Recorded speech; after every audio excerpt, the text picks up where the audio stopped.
welcome, bro, in the Queens baseball chat.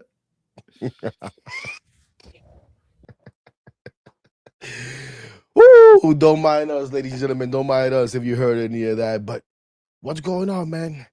Listen, here on Blunt Thoughts, we try to do different things. We try to have fun. And one of the things that I've been thinking about for a while was a little bit of a round table, but a different round table, right? And that round table was going to consist of Hispanics, Latinos, Latin Americans, whatever the hell you want to call it. But my people, you know what I'm saying, that share the same love that I do for baseball, share the same love that I do for the New York Mets, and the same love that a lot of you do, right? And there's a lot of you in this chat and X and on YouTube and all that are also from a Latino background. So today we're gonna bring you the first, what I hope is the first version of that, the first episode of that. And I got a couple of my friends to help me out, and it'll probably change as we go along if it is able to go along. But we're gonna have some fun tonight. We're going to try to say goodbye to 2025. We're going to try to look ahead to 2026 and all that good stuff with a little Blunt Thoughts favor, with a little, Randy Talks Mets favor, a little I'd Hit That Podcast favor, a little Subway to Shea, and a little Top Bunk Sports. We'll be right back. We putting work, turning nothing into something. They feelings hurt, we turning nothing into something. Give a fuck if they don't like me, cause all this bread I count excites me. Turning nothing to something, nothing into something, turning nothing into something. What up? And welcome to Blunt Thoughts Mets Roundtable Episode 1. This ain't even your regular joint, so we ain't going to continue the episodes. This is going to be its own separate thing, and why the football game we watch here tonight? I know there's a lot of you guys probably just turning that off if you are, and I appreciate that you are. Pretty good game, and congratulations to Sam Darnold and the Seattle Seahawks, who are going to be in the Super Bowl to face the New England Patriots. How about that? And who had those guys? And I see my guy Ant down there shaking his head because he's a Jets fan, and I had to have some fun with a couple of Jets fans and say, hey, I guess Darnold sees ghosts no more, right? Man, oh man. Tell you what, man, it makes me think a lot of things about New York sports when I see that, but we're not here for that. We're here to talk Mets. And to talk Mets tonight, like I said there in the open, we're going to do it with a little Latino flavor, and I got a few of my friends joining me, and we're going to go one by one. We're going to let them say hello. We're going to tell them where the Latino background comes from, and I guess we'll start with the top left, I think it is, with my guy, Top. And what's going on, Top? Tell the people where you from and where your Latino background is. Oh, what's going on? First and foremost, appreciate everybody. Appreciate my guy Hector as always. I am originally from Queens, New York. I am Dominican and Puerto Rican, proudly representing hard. Yeah, man. So I'm one of the lucky ones to see both sides. Right next to my guy Top, you got my guy Randy. Randy, tell the people about yourself a little bit. And I know there's a lot of crossover fans here, but there's some people that may not know who Randy is, may not know who Top is, and so on and so forth. What's up, Randy? Man, what's going on, y'all? My name is Randy. I run the Randy Talks Mets channel where, I talk latest Mets news, all that stuff. But I'm Dominican. I'm Puerto Rican. My dad is Dominican. My mom is Puerto Rican. And I love Dominican food. I've been to DR more. That's where I usually, but I love both, but I'm more on the Dominican culture side, to be honest. There you go. Well, I wasn't telling you to pick sides or anything like that, brother. No. It's not. I just love the. It became an updated West Side Story and shit. Country, bro. Like, it is what it is, bro. I went there like 10 times. Like when I was younger. So there you go. Well, you heard him already on the bottom left, I believe. You got my guy Anthony from the I'd Hit That podcast. What's up, Ant? Hector, thank you for having me, man. Thank you for considering me to be Latino and shit.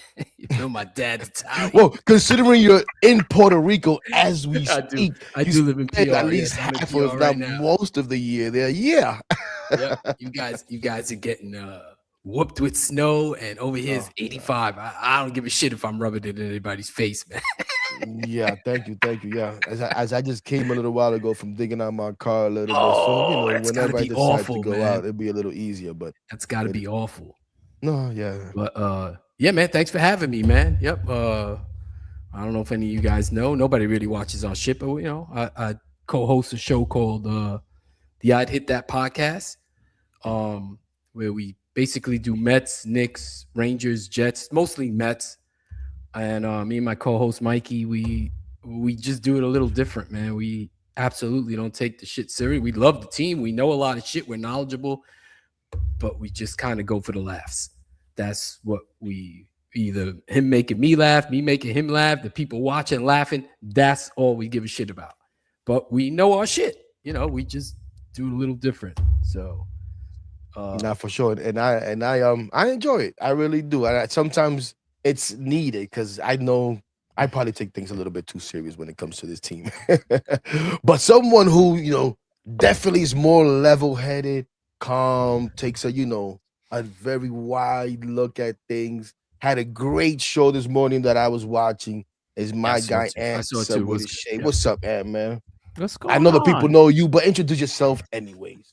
It's great. It's great to be on here with everybody. And Hector, it's always great to talk to you. I think the last time we talked, was it the day before the final game of the season? I came on one of your game like live game Yeah, editions of it. live watch-alongs or whatever the hell. Watch-along, Yes, yeah. yes, Live yeah, I think watch it alongs. was.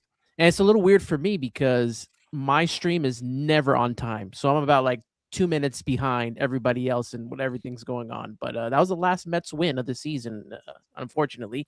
But we're in new direction. I'm from Puerto Rico, so the same town as Edwin Diaz, former Met Edwin Diaz, Naguabo. Aguas. Oh, where's he from? Naguabo. Oh, he's from Southeast. Yeah. Yeah. I think Francisco Lindor's from Gagua. Caguas. Yes, he's From- from Caguas. yeah. Thought I was Italian, like aunt next to me, but my aunt Tom told me I was from Spain, so part Spain. All right. There you go. Wow. All right. Okay. There we go. Nice. There you go. And obviously, everybody knows myself, born and raised NYC, Washington Heights, Inwood area. Although now I'm not in that area, but I spend a lot of my time there. If I am going to go out, if I'm not home or working, going to hang out, I'm in the Heights. You know what I'm saying? Parents both Dominican. So, yeah, Dominican. Love my Dominican food like Randy, too, for sure. But yeah, man, and love me my baseball. Love me my baseball. If you're Dominican, man, baseball's in your blood, whether you were born and raised there or not. Oh, yeah, absolutely. Because it just keeps going through your uncles, your grandfather, somebody loves the game, your aunts, because the females love it too. The females love it too. But yeah, man, just wanted to, a little bit about us. And again, kind of want to say goodbye to 2025, but that happened. A lot happened with Yeah, 2025, goodbye. obviously. Yeah, a lot of bad. Goodbye. Yeah, a lot of bad. Like Goodbye. Anthony Goodbye. said, second to last game of the season. There was no playoffs after that. And then we saw David Stern say, hey, listen, man, we can't keep doing this again. We can't keep doing this again. And that meant a lot of different things to everybody, right? But we saw how it played out with the Nimmo first, Diaz, Pete, McNeil, boom, gone. Hector on his blunt doors, talking nonsense, driving the people crazy about a rebuild. And the people are like, what are you talking about, you idiot? You can't have Juan Soto and Francisco Lindor and talk about rebuild and so on and so forth. But it happened. And some people were upset. Some people got over it. Some are still upset. Some see how it's played out recently and still saying, wait a minute, why the hell couldn't we go and at least bring Pete back? But we'll start again the same way. Top Randy, Ant, real quick, how you felt about 2025 and how it was handled. The guys that we said goodbye to. You already know. Go ahead, Top. Yeah, well, I mean, 2025 was a disappointment for the expectations that were put upon us because of Juan Soto. But I think a lot of that responsibility has to be held on the front office because it was Juan Soto and nothing else.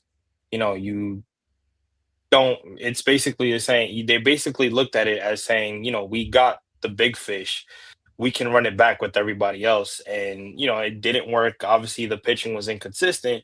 But in terms of the pivot, I think when you basically stand on your ground, David Stearns never let off of the vision that he had. Going less than 5 years. I mean, he stuck to his 3-year deal per se. His run prevention, like he stuck with that. No matter if the fan base liked it or not, he told the fan base, "You're either gonna ride with what I'm doing or you don't." And most of the guys that he's got here so far are guys that are solid or really good defensively, which addresses his run prevention. And he's got him on a 3 year or shorter deal, like Jorge Polanco's on a 2 year deal, Bichette that's on a 3 year deal. And the most that we've seen him go aggressively further than that was obviously Kyle Tucker. But obviously, we know how that, it didn't work. But the fact that he was willing to do that with a guy that he's drafted, a guy that he's been under with Houston and he knows personally, it just showed how much he stood on his vision. So the fact that he was able to pivot and it still works, I gotta really give him a ton of credit for what he's been able to do, and really say to the fans, like, listen, I still got my big fishes in Francisco and Don Juan Soto. I just want to put guys that are better defensively and better contact hitters around them to make it a better team, especially since last year we were 0-72 after trailing the eighth inning. I need to put that to bed. I got contact hitters from top to bottom within a Bo Bichette, within a Marcus Semien, within a Jorge Polanco, even a Luis Robert Jr., who might be even better now because he's in a better system and he's playing for a team where he can go out there and contend. You might see a much better Luis Robert Jr. So he's been able to follow his regimen, and at the end of the day, like I said, he never took away from that. And like the message was clear: you either follow me if you want to see me succeed, or you don't. And I like the fact that he's been doing that. And he gave this core multiple chances to win. They didn't get the job done, and it was time to go in a new direction. It was time to retool. Right, and you gave me a lot more than kind of wanted. That you went a little bit ahead of us there. But basically, so you were okay with the path that David Stearns took. But now, were you okay with that immediately as it unfolded? Did it take some time for you? How did that play out? It took some time because the number 1 and 2 guys I wanted were Pete and Diaz. Anything else after that, I said you guys can pivot and see what you can bring in here or subtract. But the fact that again it seemed to me like he never really liked Pete, and it seemed to me like he really wasn't going to the extent for Edwin Diaz because he is a closer and because he is 31. And it just feels like he wanted somebody younger like a Devin Williams per se. And at the end of the day, it just comes down to him sticking to his regimen. But in the beginning, it didn't work. I didn't really register with it until I started seeing the moves little by little. Right. Randy, same thing. Basically, how the offseason started playing out. Where were you? Like, were you comfortable with it? Were you upset? I mean, I have an idea how all of you guys are feeling right now. We'll get into that. I mean, as it played out, like from the start of the offseason. Yes. From the start of the offseason, I think there's a reason why I'm asking. You needed pitching and all that, and you needed to get back Alonso, you needed to get back Diaz, but then like the Stern 6 comes out, or whatever the list of not the Stern 6. Yeah, the Stern 6, but on Passan list. It was on Jeff Passan. And just so many guys that like he looked like it was good. They were gonna trade, and you see Brandon Nimmo, you see like Acuna there, you see like a bunch of names, Senga. I'm like, okay, and I guess he wanted a new direction. Like Brandon Nimmo, to me, I was never the biggest Brandon Nimmo guy. I just never was. I didn't like the change of the hitting style that he has. I liked what he did before. Getting on base, be the high on base percentage guy.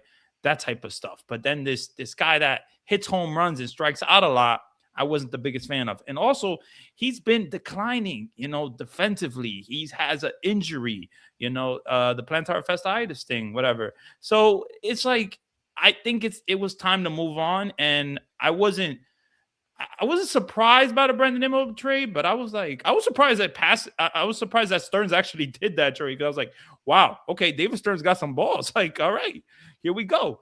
Right. So he traded a kind of a fan. I mean, Nimmo's a fan favorite. A lot of Met fans like Nimmo. So he traded Nimmo, and then it's like at the time we lost those 3 guys. Like, we didn't get back Alonso. He didn't even offer him a contract.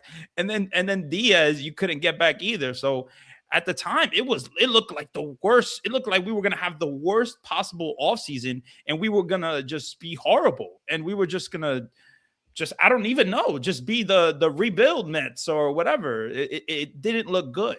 But then like you want me to talk about what we did? No, no, we'll get to that. We'll get to that. Okay. But yeah, Okay. so yeah, Yeah. basically it was It what it, I it, thought. it was like, bro, that was like a shot in like the heart to all Met fans. Like to lose Pete Alonso, our guy, and then you lose Nemo, then you lose like Diaz, who was basically like the heart of the Mets. Like that entrance every night when he Right. closed, it was electric in the stadium, and you lose that. It's like, oh come on, man! Like, what are we doing here? And obviously, it didn't give Stearns, like the Met fans, and I don't blame him. Like, I thought we were just like, I had no idea of this direction of the team, no idea, and I was very worried, very worried. Worried. Okay. Good. That's good. Anthony, I'd hit that.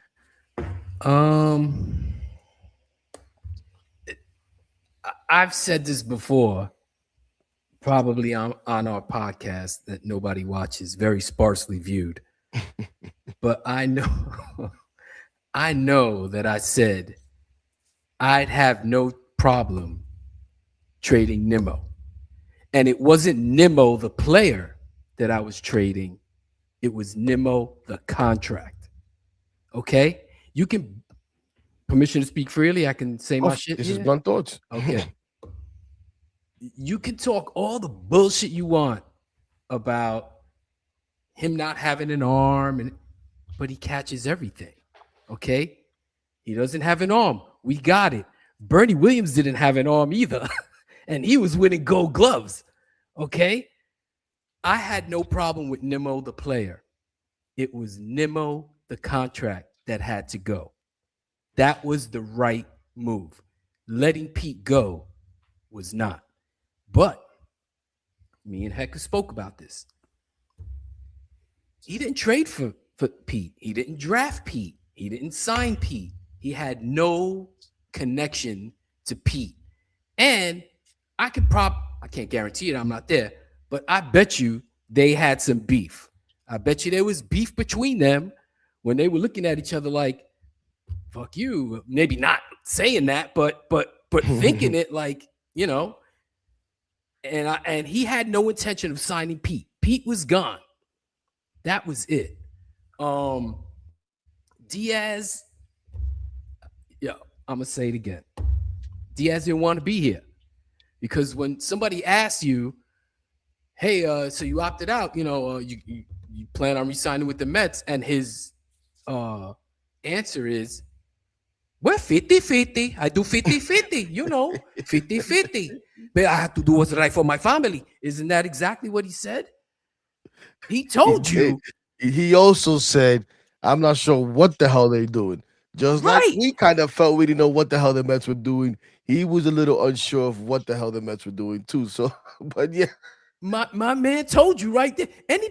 The answer was, look, man, I hope this works out with the Mets. I want to be a Met, whatever. Then if that happens, it's different. But when he's telling you 50-50, he's like, yeah, I'm 70-30 out the door, So, last year was a disappointment. The offseason started as a disappointment. I know we're going to get into that later, but I will reserve my judgment. I have shit to say about what he did, what Stearns did for the team. But when you get to that, we'll talk about that. Anthony, the other Anthony. I don't know how the hell we're going to figure this out, but you can just say Subway Shea if it makes there it we easier. go. I don't know if you guys remember in 2019 when the Wilpons were looking for a new general manager, it was between Chaim Bloom and it was between Brody Van Wagenen. Mm-hmm. And the reason why Brody Van Wagenen got hired was because Chaim Bloom was going to blow the team up and he was going to get rid of all of your fan favorite players, including 100%. Jacob deGrom. He was going to be one of them. And the Mets didn't really want to do that. Obviously, they want to sell tickets. Wilpons have their own hidden agendas for keeping players around. So when David Stearns comes in and does that, it's kind of like, oh my goodness, what's happening? But it needed to happen. It honestly needed to happen. And I think that David Stearns decided that 2024 was going to be evaluation year. Who can hack it? Who can't hack it? Who's going to stay? Who's going to go? And what happened? They made a miracle run to the playoffs, which I don't 100% think he correct. wanted. Right. Like I think in his heart of hearts, he didn't want. He would rather them not have made it to the playoffs and made that run and able to shed then. Couldn't. Pete hits the home run. Now he's got to keep him because the fans are in an uproar. That whole thing, you were there, Hector. Who else was there at the fan fest. the fan fest? All that went down. I think that bothered Steve Cohen, that they turned against him, and Pete came back. Now, what happens this year, the team falls apart, probably what the team really is, unfortunately. And we've seen it throughout the years. This team is good for most of the season. They epically fall apart at the end. Even in 2022, the same thing happened where they fell apart in the playoffs. So now, finally, David Stearns has his opportunity to rebuild this team. And what is he going to do? He's going to get rid of some of the guys he feels that don't belong. And it's a lot of fan favorites. Pete Alonso, who I had a feeling that he wasn't going to return just because of things that have happened over the last couple of years with him in the front. You can even hear him during the post game. It's on the front office to get like this is up to the front office. The back and forth between that just didn't sit right. The only person that I was shocked was kind of Edwin Diaz. I thought that they were going to be able to bring him back and figure this out. And, maybe he did want to go to LA, whatever.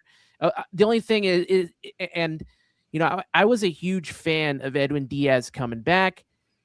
The only thing that bothers me about him leaving is the fact that he did not give the Mets the opportunity to come back, especially after Steve Cohen took care of him for an entire year after he got into that freak accident at the WBC. They chartered an airplane for him. What a great point, bro. They had the nutritionist there to help him get back.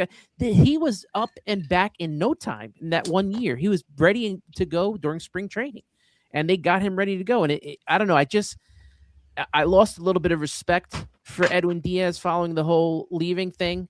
Brandon Nimmo, and you were on 100% point here. It's not losing Brandon Nimmo, the player. It's that contract. And you can tell, forget the arm, but you can see that his body is starting to fall apart. And in 2 years, he's going to be a DH. And you don't want to be bogged down with one DH like that. I mean, you already have 100%. Mark Vientos. If they would have signed Pete Alonso, it was going to be between Pete and Nimmo, and we would have a Yankee situation where Giancarlo Stanton can only DH, and you want to move other people there. So that's something that you don't want. So that contract, I'm okay trading. Obviously, Jeff McNeil, it was time to move on from, probably way past due. Yep. And you want to go into 2026? You're going to head into that one, and you just wanted 2025, right? Yeah, just 2025. Because I'm going to ask you now, and I'm going to start with you. We're going to turn it around a little bit now and do it the other way around. But listen, for me too, the same thing. I think the most surprising for me was, and everybody knows, it was Edwin Diaz. I think that just got away from David Stearns. Why did Edwin Diaz decide that he no longer wanted to be a Met? Why was it 50-50? Like Ed said, you know what I'm saying? I don't know. I would love to know why. Why did he get sour on the Mets after we treated him so great? And if that person is watching this right now, who actually said the same thing to me that Ant just said about how he was treated and the whole, therapist, masseuse, and the private plane and all of that stuff when he got hurt. And I'm not gonna lie, I kind of dismissed it when that person told me. So they'll probably look at me right now like, you hypocrite. And no, that is a great point. Because it is a great point. It is. And I was dismissive of it, but now hearing it again and really thinking about it, golly. Because my whole thing was no, the Mets did what they're supposed to do. You know what I'm saying? A player gets hurt, he's on the contract, you're supposed to rehab him. Yep. And now I take care of my kids, right? It's up to the player how he takes, whether he wants to do it on his own, whether he wants to hang around with the team, and remember all that stuff. But we went above and beyond. Right. Will Salmon reported that while he was still kind of looking into the contract within the Dodgers and trying to pivot towards the Mets or whatever, trying to see what they were going to do, he was upset that they had already signed Devin Williams. So maybe that's one of the things where he kind of looked at that and was like, really? that you're gonna make that move already without even Yeah, trying to like you've see. already kind of But like even but moving on, and I kind of right, feel like that. right, Like I understand some of that too. I understand right, some of that. I right. get the Pete thing now with the Joe Sherman article that came out. People are saying, "Oh, well, look, Stearns would have given him a short high AV." I don't believe that. I don't think Stearns won any part of Pete, no matter what. The whole DH nonsense, and to me, like I kept saying throughout the offseason, Stearns is throwing out their smoke screens. Now they weren't the smoke screens that I thought they were, but they were smoke screen. I think for Pete Alonso, those were definitely smoke screens because he ain't want no part of that. But as we move on here, let's say that. When did it start to change? What made it change for you guys, right? We all went through oh man, it's real, even if we thought of it. Because for me, right, that's what it was. I was in acceptance with Pete Alonso. When Nimmo was traded, it was a little bit of a shocker to me. I'm a big Nimmo guy. And although I recognize some of the flaws, I always think you can overcome them. I always like the player's gonna put in the work. I'm a fool like that sometimes, right? I no, let's put in the work, let's get better. Like that's what I believe in. And sometimes no, sometimes you do have to cut ties, right? And once it started happening for me, it was like, okay, Hector, you can't be a hypocrite. You sat there many a night, whether once you started doing this blunt thought stuff, whether it was calling the radio, and you would say, this can't go on. We need to change. This core this core that. Maybe you don't blow it all up, but you change a little bit. And now it's being done, and you're gonna lose your mind. So I accepted it, although I admit, and I did it the other day, I read the room a little bit wrong, or a lot of bit wrong, in that I thought, okay, we're rebuilding this team. I'm not saying we're totally going young and we're going to lose 100 games or anything like that. But once you take away all of these parts and you're putting in new parts, that's a rebuild. No matter what the hell what level of rebuild, it's a rebuild, right? And I was like, okay, we're going to compete in 26, but we're not going to really contend. And we can still debate whether we're a contender or a competitor. But I think now we feel pretty damn good about the team that we have, and still knowing that there could be some changes, right? Because you could still add or subtract to what we have. But right now, I think we all feel good. But the question is, when did it start changing for you guys? Like, what was the move? What was the comment? What you said, you know what? Let me chill out and let this guy cook. And I'll see if I like the meal when it's done. Like I kept saying, he might be cooking. We'll see if the patrons like the meal. I think the meal's okay. It's tasting okay. Go ahead, Anthony. Subway to shake. Yeah, I'll be honest with you. I always preach to myself, wait until spring training, wait until opening day to see what this roster looks like, because there was still a lot of free agency time left.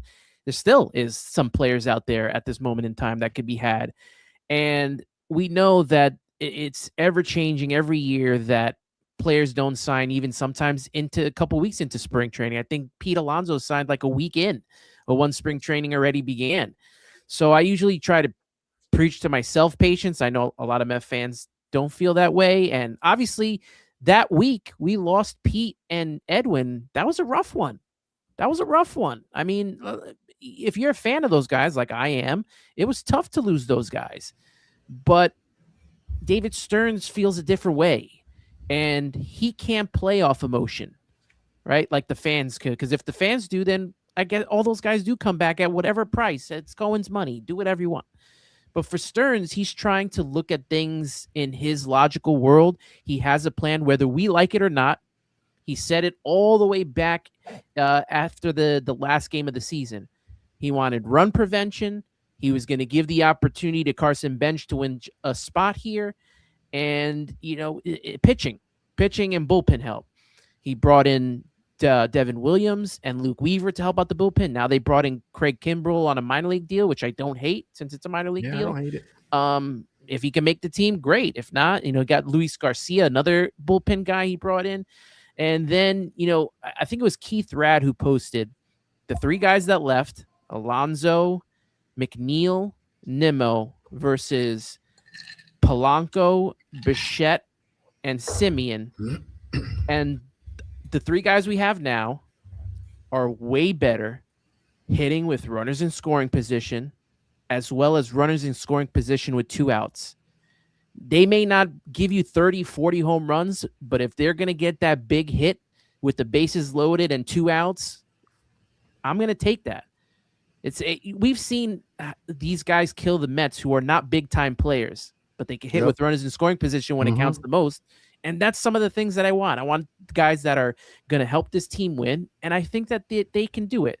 Now, am I a little leery on Jorge Polanco playing first base? Absolutely. And I think that's a lot of the problem with people having a hard time letting Pete go, is because Jorge Polanco's never played first base at all. If it was somebody else, like a Ryan O'Hearn, or maybe even a 1-year deal with Paul Goldschmidt, maybe it'd be a little bit different. I know he's older, but at least he's a first baseman. I think that's what bothers people about losing Pete. But again, Pete struggled at first base, and one of his plays kind of almost derailed the season, getting Kodai Senga hurt. So yeah, I think they just wanted to move on from that, and they have, and we're going to see if this team can compete. It looks good on paper right now. They made the Freddie Peralta deal, see if he could get a contract extension. I honestly think the big part of that deal was Tobias Myers, in my opinion.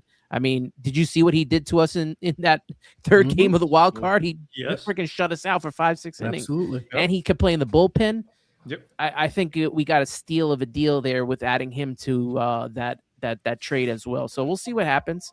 But I've kind of been more on the patient side. I know it's a lot harder for a lot of people, but that's just, I think 2006 was like my kind of breaking point of getting upset with Mets teams after I thought that was the team that was going to win a World Series. So everything else has just been kind of, preach patience. Right. And for you, when did it start changing around? Like, if it has, I don't know if it has. What I'm saying? I'm assuming it kind of has for all of us. Where now we're like, okay, start to get excited about what we got going on here. When did that happen? Not the excitement, but when did it change for you where it was like, you know what? I need to move on from the guys that I love because it might be the right thing. You just got to see how it plays out. For sure, when they signed Bichette, I was like, all right. But what about the pitch? I didn't even think about Louis Bobby Jr. Like, I didn't even think about that. In reality, I don't even care about it. That's just what's saying, a wing and a prayer or whatever. You're just looking. I understand that it's a low ceiling for that dude, but the Bichette thing I thought was awesome. Except, why give him the opt-outs? You have Soto, right? What is he, 27? Right? And Bichette is, 27? Right? Lindor's 32. Still kind of in his prime. Why not keep those three guys together for at least those 3 years, right? Because then maybe Bichette can go, or you can try to trade Lindor, but give that window those 3 years. Because he's going to opt out, and then you're going to go through that shit all over again. The only way you don't have to go through it again is if Beatty plays a great third base, whenever, or Vientos kills it so much. You got to find a spot for him. Got to put him back at third. Something. Because or maybe somebody in the minors pushes. It could be somebody in the minors, you know what? too. We feel comfortable letting them Yes, go because we have this guy too. coming up. It's almost like what they're doing with Benj right now. They feel so comfortable with Carson Benj that they're almost willing to go into opening day, at least into spring training, with the roster as it is right now, with him penciled into left field. I don't think he's going to be on the team opening day. I don't think so.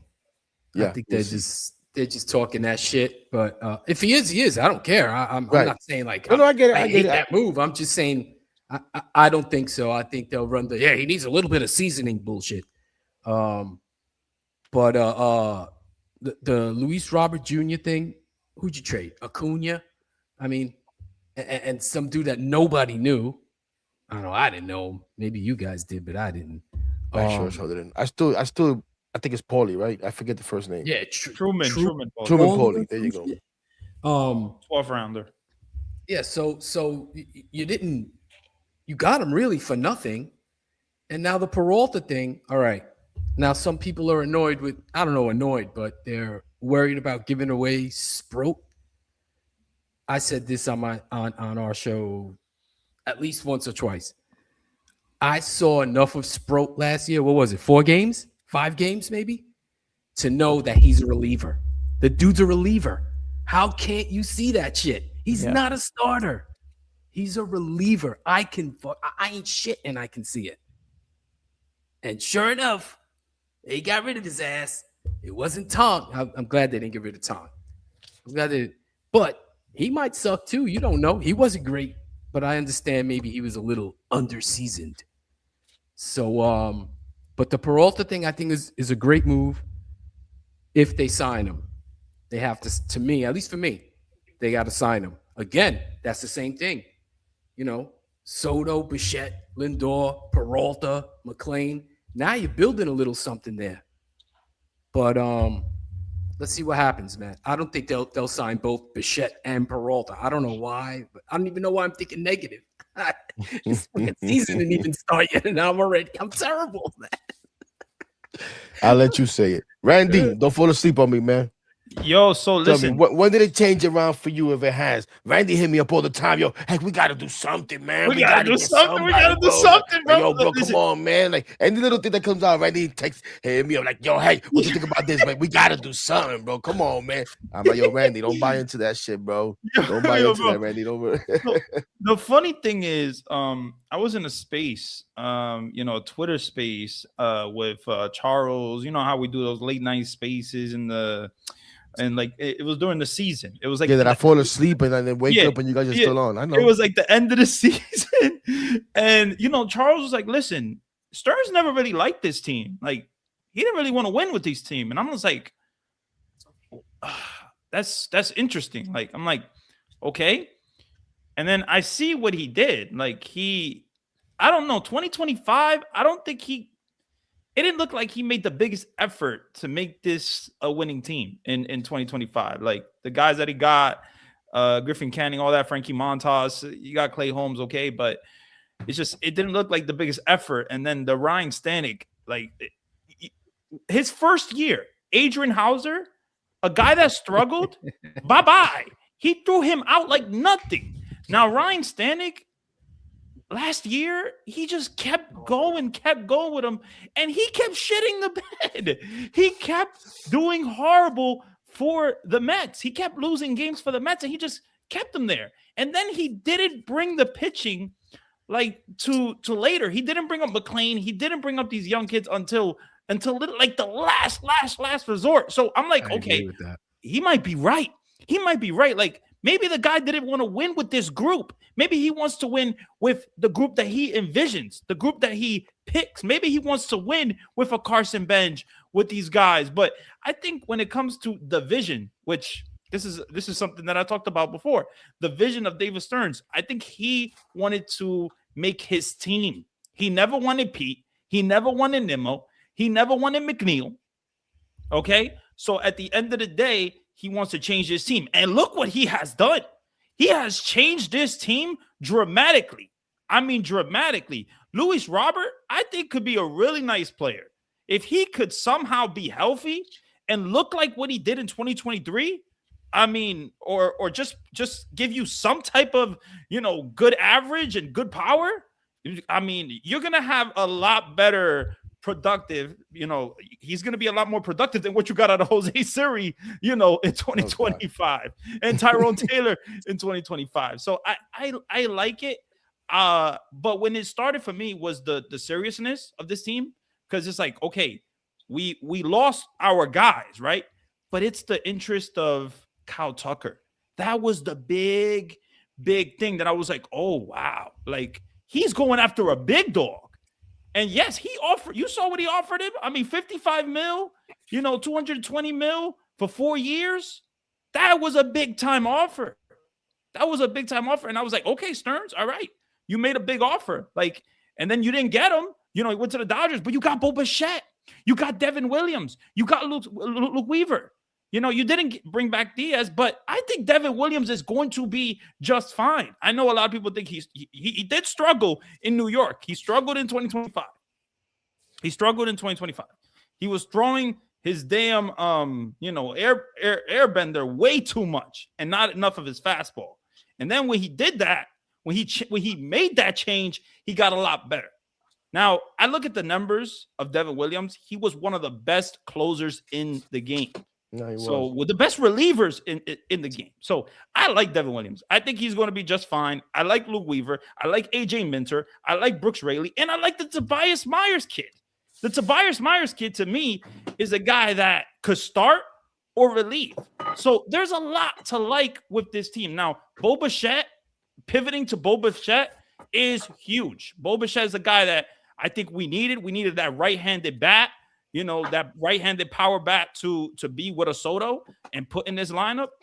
And overall, I like this. I think this team has what you know, Anthony Subway to Shea was saying, is that they don't strike out a lot. They hit good with runners in scoring position. He made this team different from what the same old crap. The same old crap with Nimmo and Alonso, you know, and McNeil. It's just the same thing. We needed to change this team. Guys, we need to get to the playoffs. We have to change something. Our, you know, organization, the team that we root for, we have not been good when we have expectations. So hopefully this year, 2026, the big move, the big sexy move, or whatever you want to call it, is the move that we were all waiting for. And that is Freddie Peralta. We were waiting and waiting and waiting and waiting. And we was like, oh, Stearns is not doing nothing. Stearns is sleeping. What is Stearns doing? The Stearns want to win. What is Stearns doing? He's been talking to the Milwaukee Brewers GM since November, trying to make this trade. So I give hats off to David Stearns and what he has done this offseason. I like Luis Robert. I like the potential. You know, so at the end of the day, Acuna traded for Robert, low risk, high reward. You know, Acuna really wasn't going to play here. So I really do feel that we have a good team. Do we have a great team? Maybe if you get me a Framber Valdez, maybe I'll say you have a great team. I'm not going to say you have a great team right now, but I'll tell you this: we have an exciting team, and we'll see. You got McLean and Freddie Peralta, David Peterson in his contract year. There's a lot to like about this. Clay Holmes, the year that he had, just so much to like. So that's honestly like when it changed for me. It was the interest in Kyle Tucker. I think I'm with you on that. Top. When did it change for you? When did you say, you know what? If you were down at all, you may, you know, you're one of the young guys. You may have been like, you know what? Yeah, fuck all these guys, man. I'm good with that. Change all this shit. It changed for me when the core was broken up. When he traded Brendan Nimmo, when he didn't even attempt to bring back Pete when Diaz was gone. I mean, hell, even Jeff McNeil, even though we all agree that Jeff McNeil should have been gone.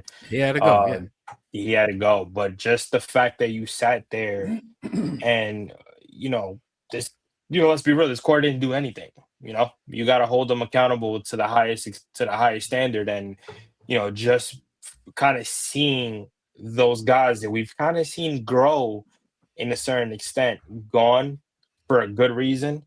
I think for me, it was like, okay, like this is where David Stearns is saying, yo, enough's enough. I'm putting my foot down. I'm putting my implement. Okay, so you were excited right away with the changes. You didn't need any moves to feel good. You felt good that that change was being made regardless. Yes, something needed to happen after the expectations. Like I said in my first statement, when you got Juan Soto, you got to make the playoffs. And when they didn't, when you have numbers like 0-72 after trailing in the 8th inning, when your pitching is inconsistent, you got to make changes. The expectation, even with this new team now, even though we haven't seen them yet, expectation for me is make the playoffs because you have guys like Juan Soto and Francisco Lindor in their primes. You got to make the playoffs. So when your expectations are not met and you can't even make a wild card, you're completely out the playoffs for a team that was picked to make the playoffs. You got to make changes. So the fact that he aggressively went in there and broke up the core and changed and got hitters and got players to fit the picture that he wanted, the philosophy that he was going by. That's really where the change went for where it hit me. It was like, okay, he got rid of the core guys and brought in guys that fit his philosophy, that he stood by. And remember, he said that at the end of the season press conference. He talked about run prevention. He talked about guys that are not only able to play defense, but that can, that are great contact hitters. And again, like I said in my first statement, it was more of a message to the fans in terms of, listen, at the end of the day, I'm gonna go a different route, and if you're with me, you're with me. If you're not, you're not. So that was basically the change for me. Yeah, for sure. And I think more than the run prevention, it was him saying we can't repeat what we've been doing. Correct. You Yeah. can't keep doing what we've been doing. And he doubled down on it recently. He just said it again. We couldn't come back and do what we were doing again. And he showed it by the actions. But I think I'm with Randy where when I finally, because again, I'll be honest, I was like, I know we're gonna make moves, and I'm okay. I'm gonna be open-minded. I'm gonna let him do what he's gonna do. But in my view, the way I was reading the situation, I felt like he was looking ahead and he was looking past 2026. And then people were like, damn, Hector, but you're gonna throw away 2026, and then you got the lockout coming up in 2027. And what is all that gonna mean? I'm like, I get it. I get it, but that's just the way that I see it right now. But I think when I saw that he made, and I always said the only way you see him get involved with guys like Tucker or any of those guys is if they come down to where he wants to play ball at. And we know, like you guys have said a couple of times, he wants to play ball more on the short-term deal, high AAV. When I saw they were in play for Tucker, and most of the time I dismiss rumors. When we find out, when we hear too much information about something, I'm like, okay, that's what's not going to happen. They'll surprise us with something else. And the Tucker almost happened, but it didn't happen. And he shocked everybody with Bichette. But it wasn't a shocker to them. It wasn't a shocker to them. So I think it was Anthony, somebody that said before, or maybe it was one of you guys. Oh, the plan. There's no plan. You know how many times I heard there's no plan? You know what I'm saying? I stopped doing spaces. I don't really go to spaces. One, because I'm busy. The other times when I do have a little time, it's like, do I really want to go in there and hear the same nonsense over? No offense to anybody, but for me to say the same thing and to hear the same things over and over and over about how there's no plan, and me saying there's a plan, we just don't like the plan. We may not know the complete plan. We may not be on board with the plan, but he has a plan. Well, we've seen it play out, and it played out fast. Because, man, it was feeling very gloom. Like, where the hell is this team going? Heck, I just don't understand how. We've seen the people are commenting. Stearns is cheap. Like, still, I'm not even looking at the comments. Still, he's cheap, but you see what he has done. Like, he's spent a lot of money. Like, look at their payroll. How is Stearns cheap? I don't get it. I don't know that he's cheap. I think he's selective. He's selective on the value. He doesn't want to get bogged down with long-term contracts. And I've said this over and over. Let's be honest, ladies and gentlemen. I can't stand long-term contracts. I hate is a strong word. I very strongly dislike the Juan Soto contract, no matter how much I love the player. 15 years? No. Somebody just said Hector has all the WFN callers in here. Something like that. Hector, even Lindor's contract. But that was a little bit of a hate, but anyways. Hector, even Lindor's contract, I feel like that's even too much. David Stearns has figured out the formula. It's short-term, high AAV contracts Yes. with opt-outs. What does that give you? That gives you the opportunity to go back into the free agent pool and maybe get another player for that. It allows you not to Absolutely. give up Yep. draft picks and build your farm system so that you can make these Freddie Peralta trades and get a Luis Robert Jr. That's what that does. You Options. don't want long-term contracts. You don't want a Brandon Nimmo contract on your ledger. That's you just don't. And they It's were lucky to it's trade him. options. It's And options. You want It's that options, every but it's year. also you're also looking at it from a standpoint of that you are gonna tie yourself. Let's say if he didn't go with these 2 years to 3 year deals and he was trying to go long term, you tie yourself so much in a hole with this new CBA that's about to hit us in 2027 that you're gonna look at a couple years of not being able to sign major free agents because that's what this new CBA is trying to get rid of. They're trying to get rid of teams that are signing these long-term contracts. Now, not only that, but it's also allowing these small market teams to have a chance in these fights for big name guys. But you just don't want to put yourself in that hole where you're tied to all these big contracts, and then when big time, like for example, Paul Skeens, who might not be a free agent up until 2030. Like, if you got long-term contracts and you can't really give him a max deal because he's going to be looking for a big time deal, that's a guy that you don't have an option on getting for your rotation because he's going to be asking for a lot of money, where the Mets are in position to get to have these short-term deals. So when they get to that, if they want to get a Skeens and get them on a good size deal, you have that option because of what the deals you have for now and what they set you up for. And the Mets are not just trying to build the New York Mets. They're trying to build the entire organization from top to bottom. You know that they're going to lose 2 draft picks for signing Bo Bichette and international free agent money. If they do the same thing with Framber Valdez, that's 2 more draft picks. That's 4 draft picks in one draft in 1 year, and a lot of international money where they just stole a top prospect from the Yankees because they had the money to do so. So they're not just building the Mets at the top. Right. They're doing it as a whole organization, from Port St. Lucie in Brooklyn to Binghamton to Syracuse. It's a whole organizational build that David Stearns is in charge of right now.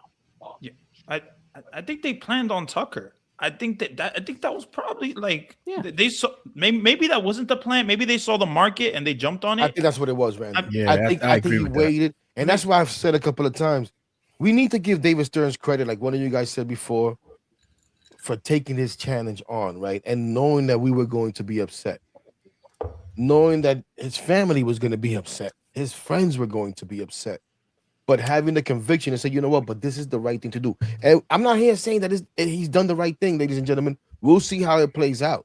Mm-hmm. We could come here 6 months from now and all of us be cursing him out. You know what I'm saying? On our own different things. Right. Yeah, this is on him now. Continue the round table. It's the game is played on dirt and grass, but he had the conviction to go out there and do it. And I think we have to give him credit because, yes, Randy, the market has come down to him. The market has played exactly the way he's wanted to the point that he almost did land a Kyle Tucker at his ideal number. But the Dodgers came in and swooped in, and right now, that's the only thing is we can't compete with the Dodgers and the rings and the fact that they can say, yeah, we just won back-to-back and we're, I see you, but it's the truth. They can have him. They can have Kyle Tucker, bro. I understand. They can have him. You may feel that but there's gonna be a player that you're gonna want, and the Dodgers might beat us out, and you're gonna be like, damn, like Edwin Diaz, right? We may not like it, but Edwin Diaz maybe saw that, you know what, they're more stable than the Mets are right now. They've had the success recent and historically. Let's be honest, our history is not too good. I was looking at a Joe Sherman article where he's talking about the team that wins the offseason doesn't necessarily win during the regular season, right? And I've said that many times, and I know we all recognize that, right? But he also went on to talk about times where the Mets try to do a quick fix or change things around, and we already know the best team money could buy, right? The worst team money could buy. Yeah. 92. How did that work out? Right? And they did it a couple of, and sometimes it worked out with the Delgados and them. It worked out, and there's other times that it didn't work out. He went through the whole thing, and I don't want to go through it, but I do worry, and one of you guys mentioned it or alluded to it. I do worry, and shout out to everybody in the chat. I've put up some of the comments just to acknowledge you guys. We appreciate you guys. We know it's late, but let's be honest. Most of you are gonna be working from home tomorrow, if you work at all. Some of you guys, I wonder if you freaking work. I'm kidding. I'm kidding. I'm kidding. I'll be at work for sure. Yeah, come on, man. Who we kidding? Nah. BNY, baby. Well, that's late tomorrow. It should be good. She should be clear. Yeah. It should be better. But there's part of me that does think and says, man, you kind of do need some stability, right? Eventually, you want to hope that he's gonna find that comfort, and maybe it's just that the player's not there yet. That he says, yeah, I want to go 7-8 years to match this guy up. You know, Bichette could have possibly been that guy, but maybe there is somebody in the minors that he's still thinking about. I was surprised that he didn't. I was surprised he didn't do that with Tucker. I really thought he was going to offer Kyle Tucker a long-term contract because I felt like that was the guy to offer a long-term contract, but that didn't end up happening, and I was very surprised that it was a short-term. You know why? You know why, Randy? Yeah, I mean, he's 29 years old.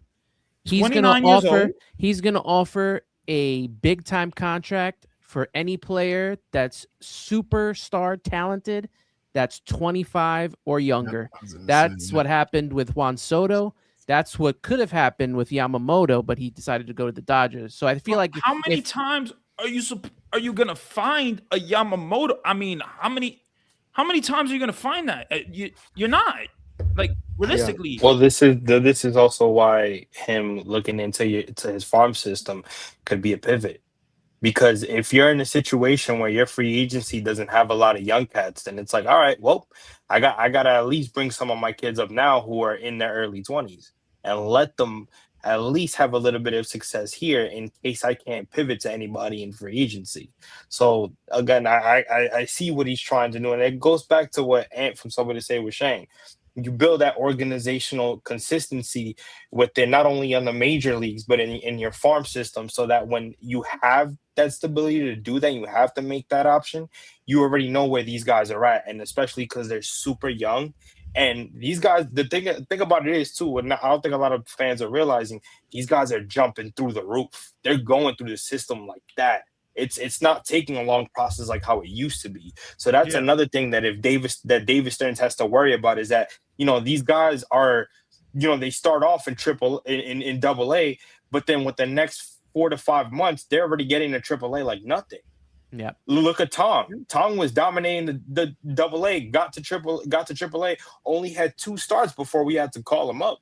But that's because he was desperate. That's because that's the only reason he got to call him. Yeah, that's true too. But again, he didn't really need to do that.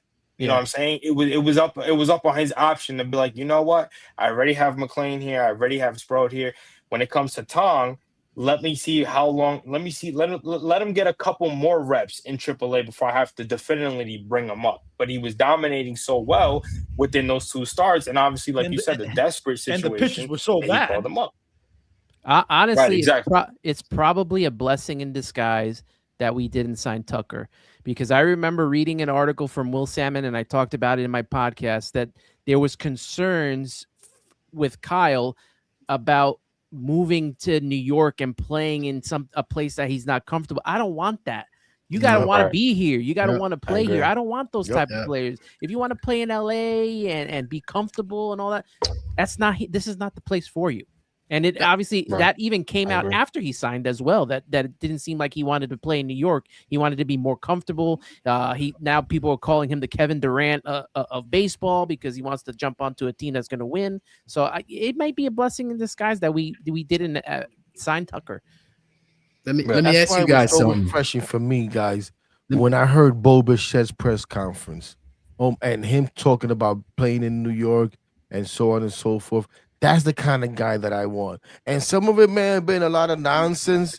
But he told me, he said everything I wanted to hear. Because I'm right there with you. And when I see stuff like that, and you know, and listen, some people have even told me, oh, Bichette came here for the money. Bichette came here because of the money. Okay. Listen, I can't deny that. I can't argue that. but I'm also gonna take the guy at his word. And he seemed like a guy that was always paying attention, Yeah.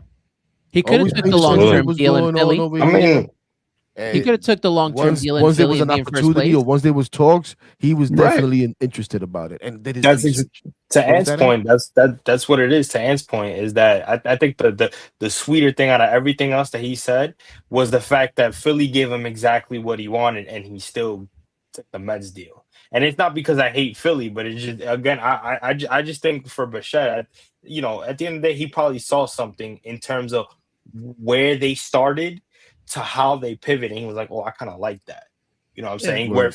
Where he looked at Philly and said, oh, they're gonna give me exactly what I want.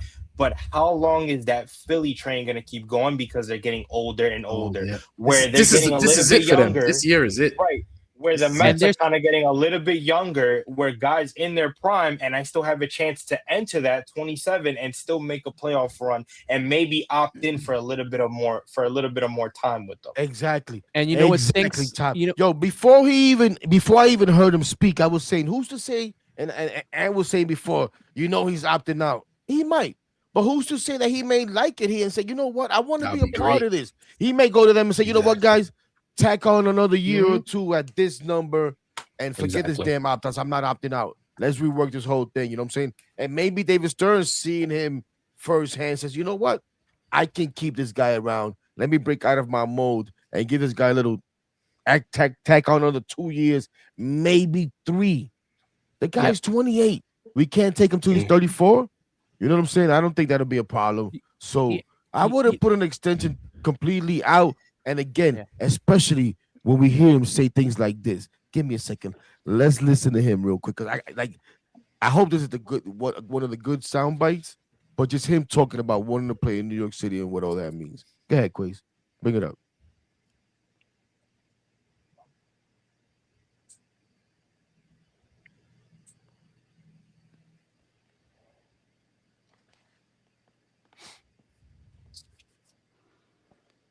Press play. I You were can't so do it. close to winning the World Series last year.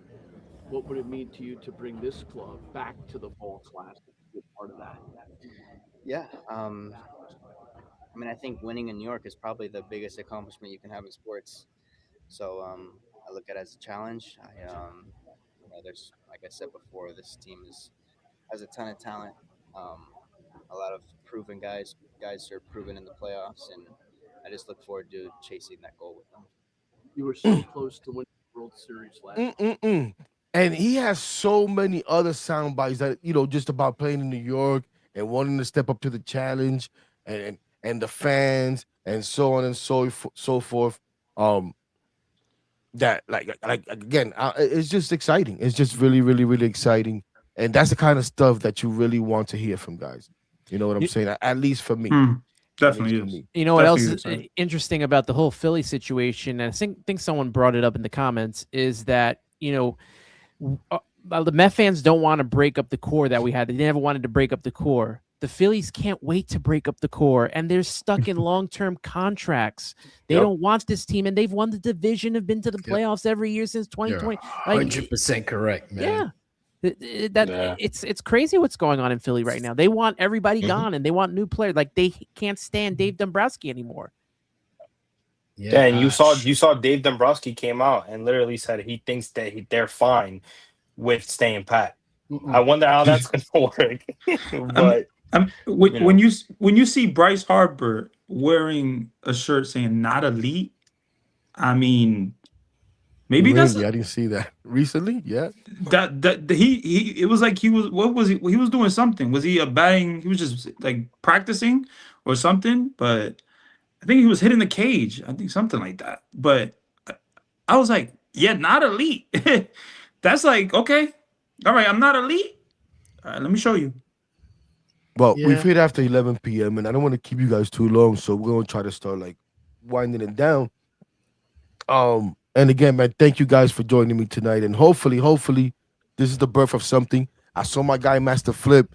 No te enconda que tú vas a ser parte de esto también, mi hermano. That's when we're gonna really turn it up and really make it Latino. Hey, um, but we hopefully keep doing this more and more and more. But let me ask you guys this, right? So we made all these changes, and Obviously, they hated Pete Alonso's defense. Like Anthony said, I thought Brandon Nimmo was adequate. Yeah, I saw some of the deficiencies and a little bit, but I thought he got to balls, man. Nimmo made some great home run saving catch and all that good stuff, but there was no arm. And yeah, this past season he looked a little, slow getting to some baseballs and all that good stuff. But then you bring in Polanco. Depends on who you listen to. Never played an inning of first base. Has played one inning of Major League Baseball at first base. You get Bichette, he's a shortstop, and we've seen many shortstops switch positions, go from short to third, but it's a position switch nonetheless. And then a rookie who we have high hopes for, but we don't know what the hell it is. Look at Jason Dominguez and how that's worked out for the Yankees and how he's had trouble playing left field. And I know it's a different left field, but still. Where are you guys again? Because run prevention. But more than anything, it was we can't run it back. We can't run it back. I don't think anybody could say we're defensively 100% better. We might be more athletic. We have guys that should be able to do the job because of, Polanco's also a middle infielder. Right? Those guys are usually able to move. But where are you guys on the whole? How comfortable do you guys feel with that and the whole, run prevention thing and all that? Or does it even matter? Because to me, honestly, just win. I don't really care. You know what run prevention is to me? Freddie Peralta, Nolan McLean, a bounce back from one of the two, Manaya and Kodai Senga. Yep. That's run prevention to me. Yeah. I mean, you bring in Bo Bichette. He's not that good defensively to play third base. You bring in Jorge Polanco to be your first baseman.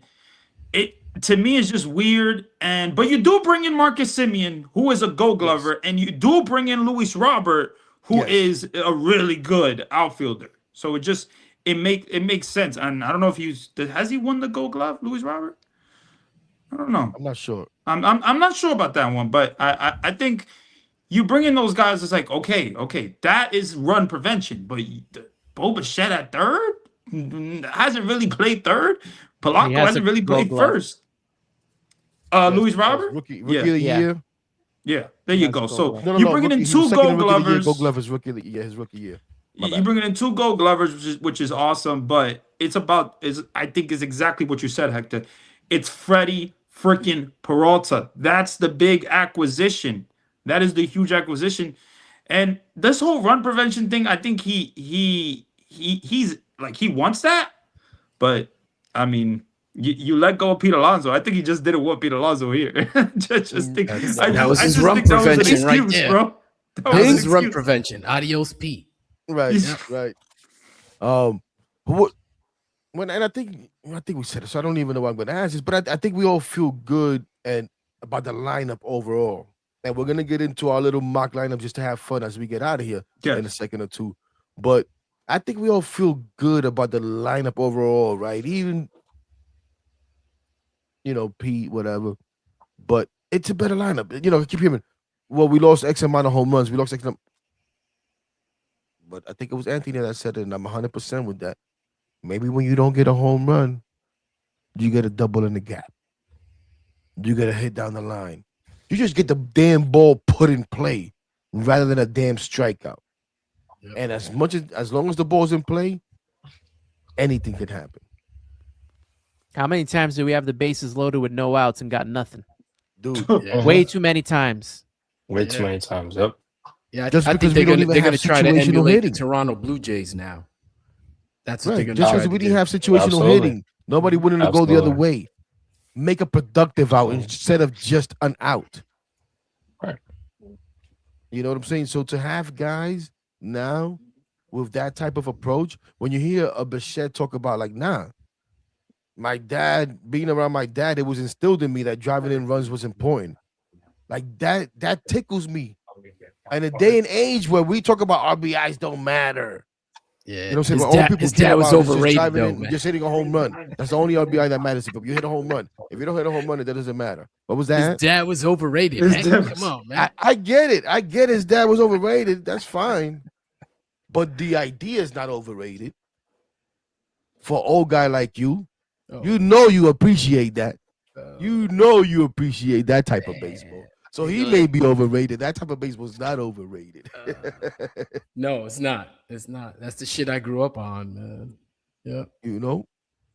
Yep. Yes, Jeremy. I hope Alvarez can stay healthy all season as well. Yes. I really yes. do. Oh my Alvarez God. is the wild card on that team. You know He what? hits, Yeah, Vientos is that? the wild But card Josh- too. and you don't have to worry about shit. How about that? Vientos is Everybody, Vientos everybody is the give wild me a card wild too. card. Everybody give me a wild It's got to card. be one or the other.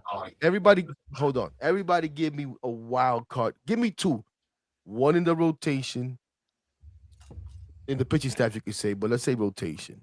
Forget the bullpen. And one in the lineup everyday guys. Maybe it could be a bench guy, whatever, however you look at it. One each from each of you guys. I don't know. Start. Go ahead. Ant. You go first, since Me? you kind of started it. All right. Yes.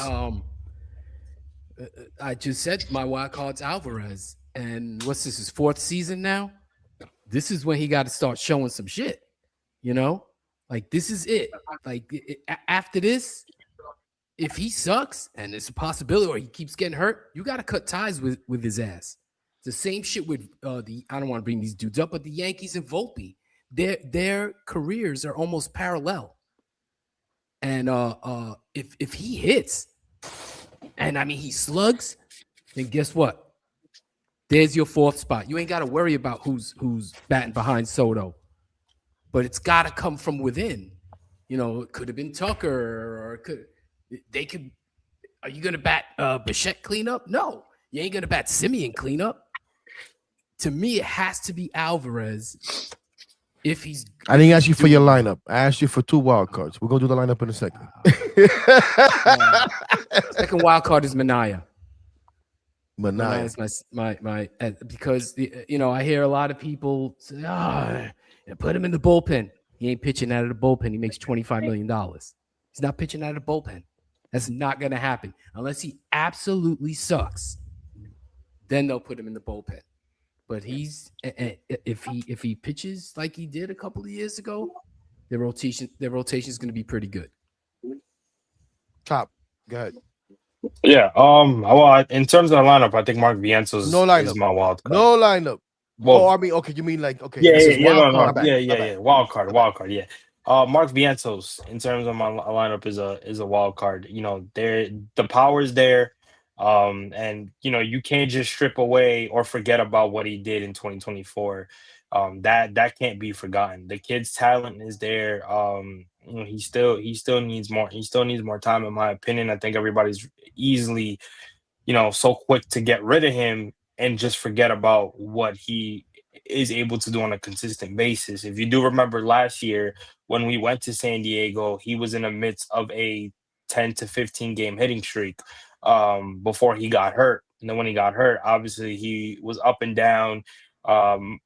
Mendoza kind of went back to his taking him and putting him back in the lineup thing. So he was really didn't find his footing when he came back from that injury. But I'm not ready to give up on the guy. In terms of the rotation, I think David Peterson is my wild card. Again, same year, 2024, had a 10-3 record with a 2 point something ERA, and kind of fell off just a little bit. And that's a guy where if he can get back to that a little bit, you won't have to worry about an inconsistent Sean Manaea, because you have your primary lefty in David Peterson, who is, again, in 2024, had a great curveball, had a solid changeup, and was attacking the zone with his fastball, and it was on point. You know what I'm saying? So I think those two right there are my wild cards.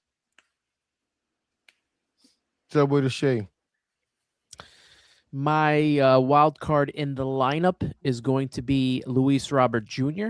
This guy hit 38 home runs in 2023. Hasn't been healthy since, but if he can stay healthy, and now he's in a different lineup than he was in Chicago with a little bit more support. He doesn't have to be the guy. And this is a guy, if he hits 38 home runs, there's your cleanup hitter right there eventually. That could be the guy that could be a cleanup hitter hitting those type of home runs. And he had a great second half. So that's very encouraging last season that he ended his season with a great second half. Pitching wise for me, I'm going to go Kodai Senga. This is a guy that when healthy and when there's nothing wrong with his mechanics can be a top 2 starting pitcher. And if you have Freddie Peralta, if you have Nolan McLean, And if you have Kodai Senga on game, that's a great top 3 in your rotation. And there you go. When you get into the postseason, that's going to be your 3. So I think it's Kodai Senga for me, pitching wise. Good stuff. Good stuff. For me, that's everybody, right? No, I didn't go. My bad, Randy. Go ahead. That's what I thought. No, so I want to be a little different. I'm gonna be a little different. I'm gonna go wild card. I'm gonna say Marcus Simeon. I think Marcus Simeon. I mean, I get you traded for him, and people want to talk about his performance in 2025, 15 home runs, but in 2024 he had 23 home runs. In 2023, 29 home runs. In 2022. 26 home runs in 2021, 45 home runs. 45 home runs. That was probably that juice ball year. But I think when it comes to Marcus Simeon, he is a wild card. You don't know what you're gonna get out of him. You have no idea what you're gonna get out of him. But if you get a guy that can hit you 270, 260, and hit, let's say 30 home runs or 27 home runs, be productive for this team, give this team some dump, I would love it. I think this team needs a guy. This team needs Marcus Simeon. They really do need Marcus Simeon to produce. So that's my wild card when it comes to the bat and the pitching. I'm gonna go with Kodai Senga. I think Kodai Senga, and I don't want to copy, answer here, but I think I agree. I agree. He is the wild card because, yeah, he looks amazing when he's healthy. But when he's not healthy, it hurts the team. And you've seen that multiple years. So you see how important he was. Once Pete Alonso threw that ball, Kodai Senga thing was over with that hamstring injury. So he was never the same this season in 2025. So I think if you can get a healthy Kodai Senga, I mean, there's no telling what you can get out of him. I mean, he was pitching to a 1.40 something ERA before he got hurt. So those are my wild cards, man. For real. I think they're very important. For me, you say we need Marcus Simeon, and we're gonna go from this into the lineup because I think we need some Mark Vientos in the lineup. Yep, I'm not gonna disappoint the chat. I saw it in the chat. That's Hector's guy is Mark Vientos. Yeah, Hector's guy is Mark Vientos. And when we talk about this lineup and we talk about how balanced this lineup is, and the guys that can hit and run in the scoring position, and they can get your ball in the gap, we also talk about how this lineup now is missing the home run and it's missing that power element. And Mark Vientos naturally provides that power element, in my opinion. And I need him to find his way into that everyday DH spot. I don't give a damn if it's lefty, righty, ambidextrous, and could be pitching. Subway to Shea could be pitching. It could be Randy Top. Put Mark Vientos in the damn lineup. That's how I feel about it. It's crazy that he had such a bad year, still hit 17 home runs and had 60 RBIs. And guess who that year was similar to Beatty's year. Exactly, Randy. And everybody's telling me how Beatty has to be at third base, and Beatty finally broke out. And I'm like, yo, his breakout season is Mark Vientos' bad season. What are we talking about here? Yep. And when we look about Mark Vientos' breakout season, it kicks Beatty out the frame. It can't even compete. So Mark Vientos is my wild card as far as the lineup. Somebody talked about Polanco. No, leave his ass at first base. Yo, don't get Alvin and banned from the chat. Quay's putting up some shit like that. Oh man. Are we gonna a picture? Are we gonna eliminate the fact that when Randy was talking about Senga, he was like, but when Pete Alonso threw that ball, I was like, Jesus. Listen, I was like, oh no. I hate to bring it up, but he's not the only one. He's not the only one. But on that note, I'm right in line with Subway to Shea. I'm right in line with Randy. I just called him Andy. I'm right in line. Don't you guys call him Randy Martinez or Andy Calderon instead of it's Randy fine, Calderon? Bro. My dad actually wanted to name me Andy, but my grandma was like, nah, name him Randy. But for me, it's Kodai Senga as far as the pitcher. I'm right there with you guys, man. Think about it. If Kodai Senga could get away from his Jacob deGrom trait of everything has to be completely aligned, whether it be a hair over here, the fingernails got to be just right. Like this shit drives me Oh. crazy. It really does, bro. Everything has to be completely lined up. If he feels out of whack, he can't pitch. But if he can get over that, and the fact, I know people dismiss this stuff, but I'm a sucker for this stuff. I just played a soundbite from Bichette because that stuff moves me. The fact that he let it be known, I want to come back. I don't want to be traded. That to me says he feels like he has something to prove here. He feels like he has something to prove here. Maybe he finally figures it out. Maybe he finally trusts what's going on here. I thought maybe he was going to do it last season. It looked like there was still a little bit of mistrust. But what was it? You guys said it, the 1.45 ERA. Yeah. My guy Anna's over there about to fall out his chair because he can't stand it, right? He hates the fact that we need a 6-man rotation. He hates This the fact dude, that Singer has to go every how 6 is days. this dude dictating our rotation? Is he Yeah. good enough? First of all, 6-man rotation is bullshit. When he's on the mound, he is pretty damn good. He He's is a- good enough when he's on the I mound. grew up watching 4-man rotations Yeah. first and then 5-man rotations. The But- 6-man rotation is bullshit. Yeah. Senga is not built for the. What was that? Senga not like built for. I was just gonna say that shit. He's not built for this shit, and he's not good enough to be dictating who pitches when, how many pitches they have. No, get Yeah. rid of his ass. They have Remember, enough pitching without him. That's Sanga fair. pitched every 7 days. Yeah, in Japan. Then Did go he back to really? Japan and Wait. pitch every 8 days for all I You, care. you know what? He You know what ain't scares shit to me? me. They need know need what's- to stop babying him. They Thank need to you. stop But babying you know what it him is? and I just just be like, don't- listen, man, you're gonna pitch the 5th day. I just don't think- I don't give a damn about your I just don't think they 6 wanna days, do that. 7 day, 8 day, whatever. You need to pitch. I don't Thank want you. Oh, this. Oh, I got a break for a whole week. Oh, no. Yo, Get your word. ass to the field. Singer's the one kid in school allergic to Yeah, everything. Yeah, every- Get your ass Yeah. to the field. I'm Yeah. knowing Get as your hell, ass to the too. field. Get your ass to the field. He just needs to go, in my opinion, man. I'm sorry, man. He's killing him. Oh wow, that Yo, is- Randy. And so what he Sushi said, from they a don't- they bodega don't like lasts our wild longer card, than bro. Our wild card is being chewed up in the chat. It's being chewed up by Ant. Let's go, Senga, baby. Senga, Now I'm listen, sucks. all that is fair. All that is fair is just as long as he's on the team, I think he's the wild. I think for me, he's the wild card. Just think about it. If he can get it all together, man, and we're all excited, and we pretty much consider it a given that Nolan McLean is going to come out and rock out and have this great rookie year and possibly win rookie of the year. You know what I'm saying? We have it all written and we have it guaranteed that Freddie Peralta is going to be that guy that's going to be at the top of the rotation until McLean pushes his ass and says, nah, I'm the number one, right? Mhm. So let's say that those things Absolutely. happen and then Kodai Senga comes and pitches to that 1.45 ERA and is able to consist, even if it's every 7 days, I think that'll be a big boost.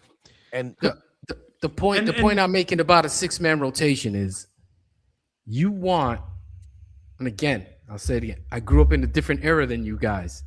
All right. I saw, late 60s, 70s. That's all that shit.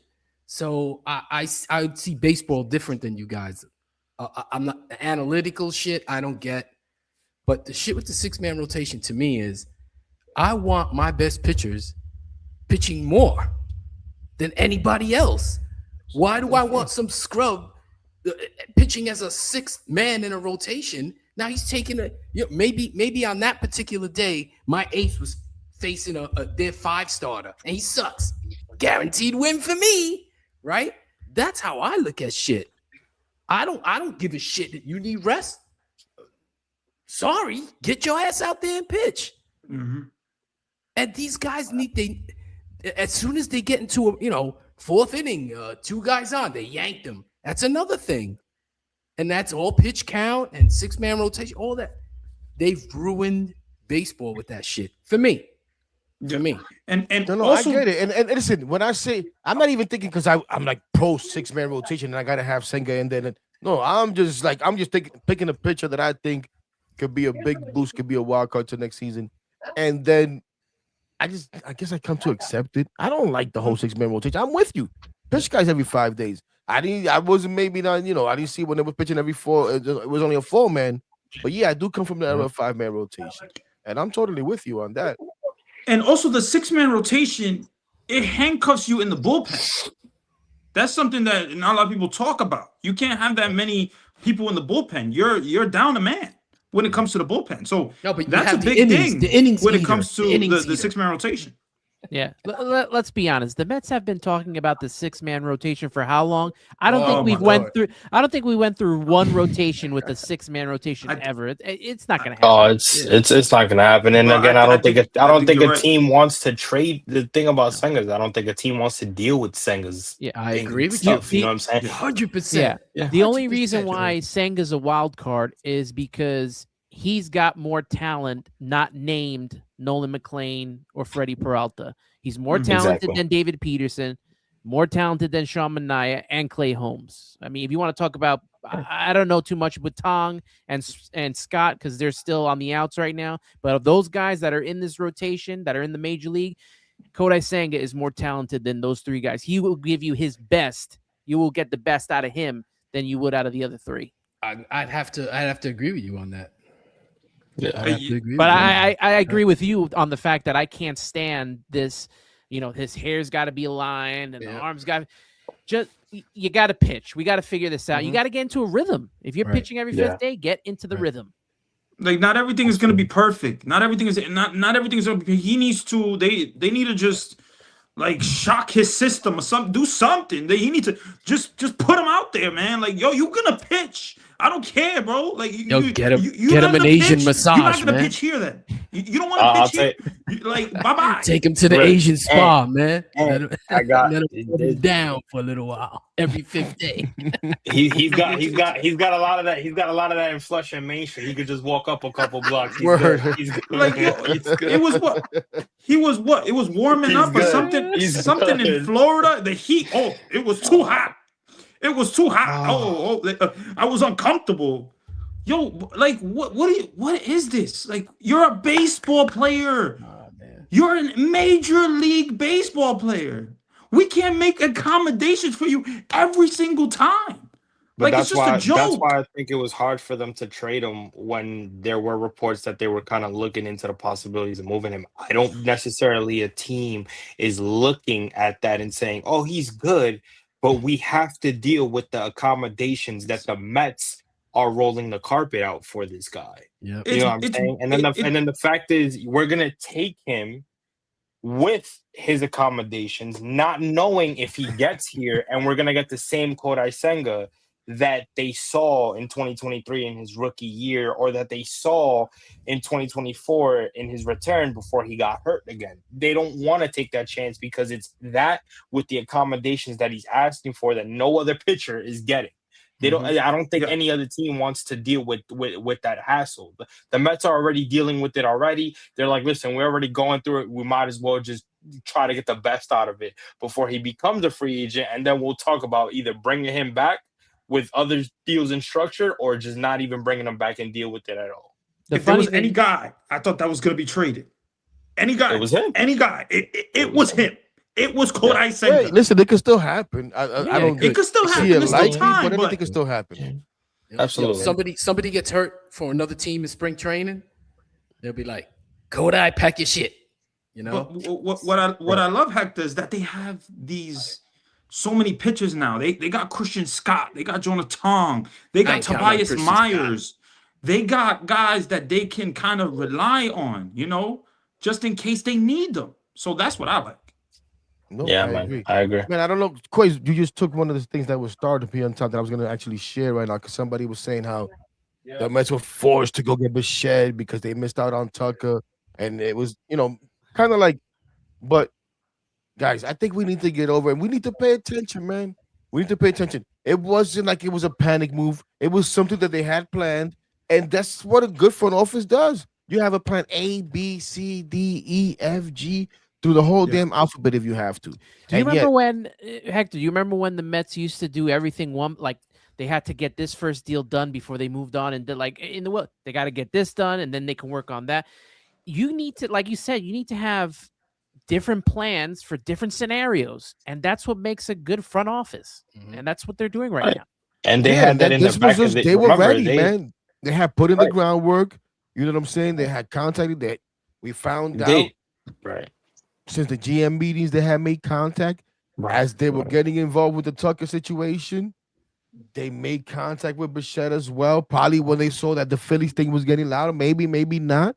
But just as a backup, like, hey, let's get ready here. If this doesn't happen, things are gonna move fast, Right. and we need to be prepared. And that's exactly what they did, and they wasted no time. So I think we need to just give them credit for how they handled that right there.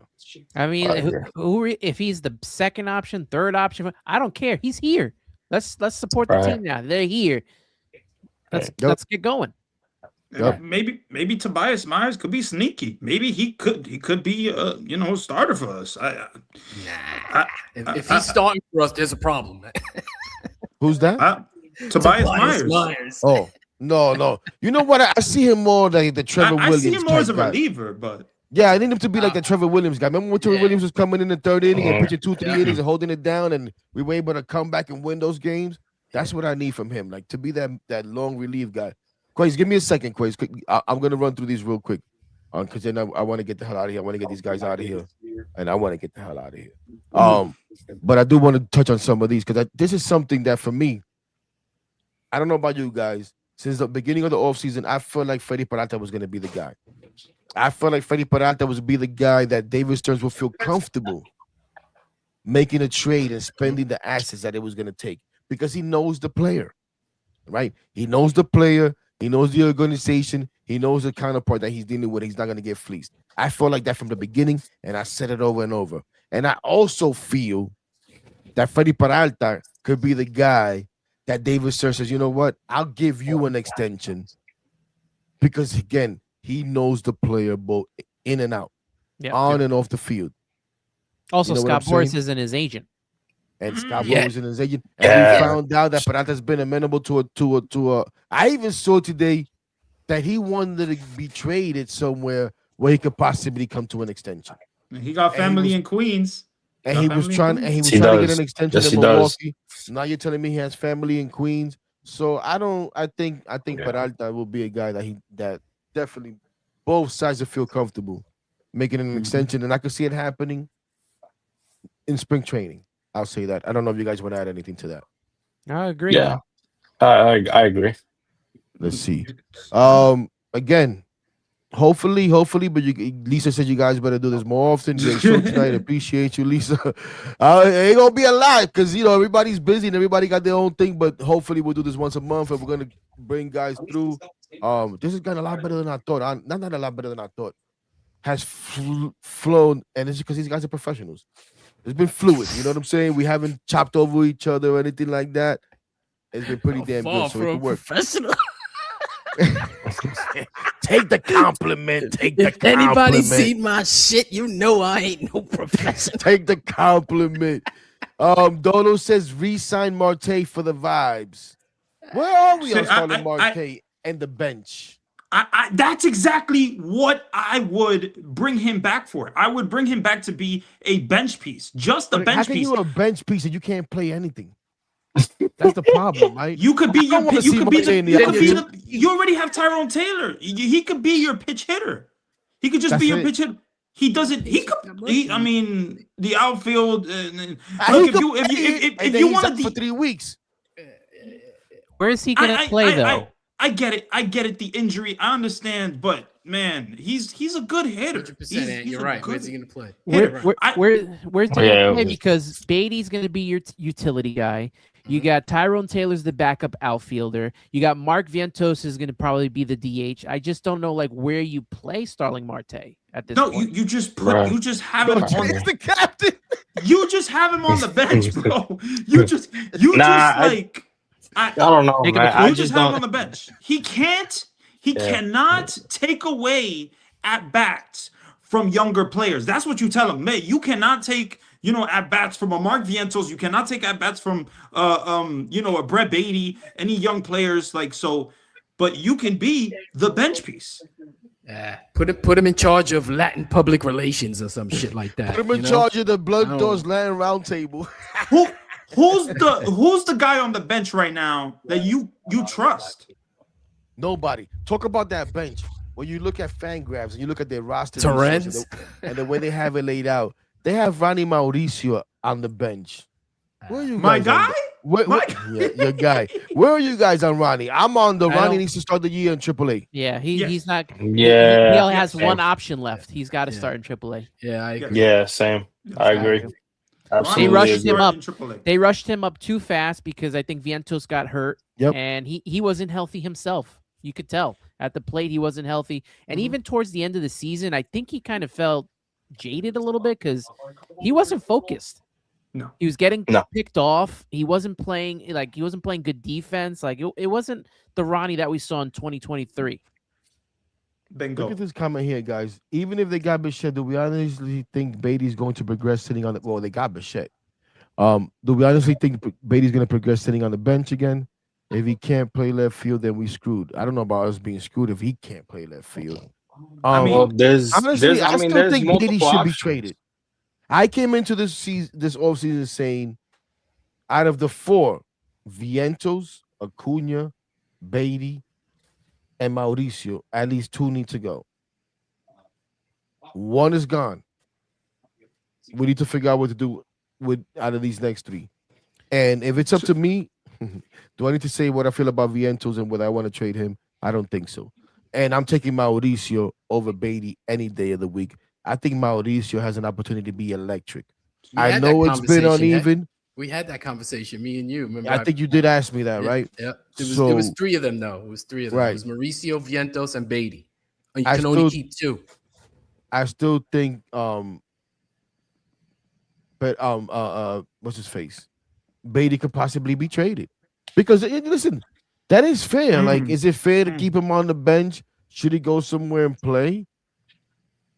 Now, who do you trade him for? Do you trade him just for, to replenish the minor leagues? Do you try to get a major league arm? I don't know. You hear how the Marlins like Beatty. I don't know, but where are you guys on this whole Beatty thing? You guys really think Beatty should be that utility guy? You think he's gonna stick around? I think Stearns is high on Beatty.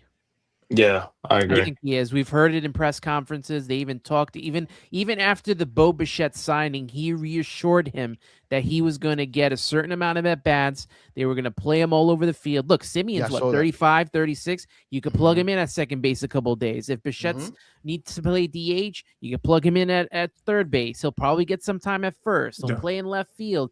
He's going to be Jeff McNeil until there's someone better. Yeah, Absolutely. I And agree. credit to Brett Beatty playing second base, like really working on his craft, getting better at third base. Credit to him making him more versatile. I really liked what Beatty has done, and I feel like Stearns really likes it as well. So I like Beatty. I think, look, if you could get a Scooble for him or something like that, then okay. Then go trade him and put him in a big ass package with Jonah Tong and all those guys. But if not, there's no need to trade Brett Beatty right now.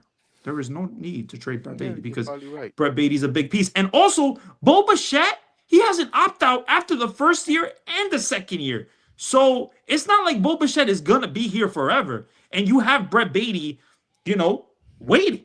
So, and you also have Jacob Reimer, but Jacob Reimer is a little probably He's a not year and a ready half yet. away, Yeah. 2 years around there. He's getting close, but he's not there yet. But you got Beatty, so he's a big piece for this team. And obviously Mauricio is a guy that he's just the guy that he's had a lot of struggles, man. Like he really struggled, but he struggles like right-handed, man. Like he's such a it's such a weird thing. He needs to really focus and maybe change that and just hit lefty.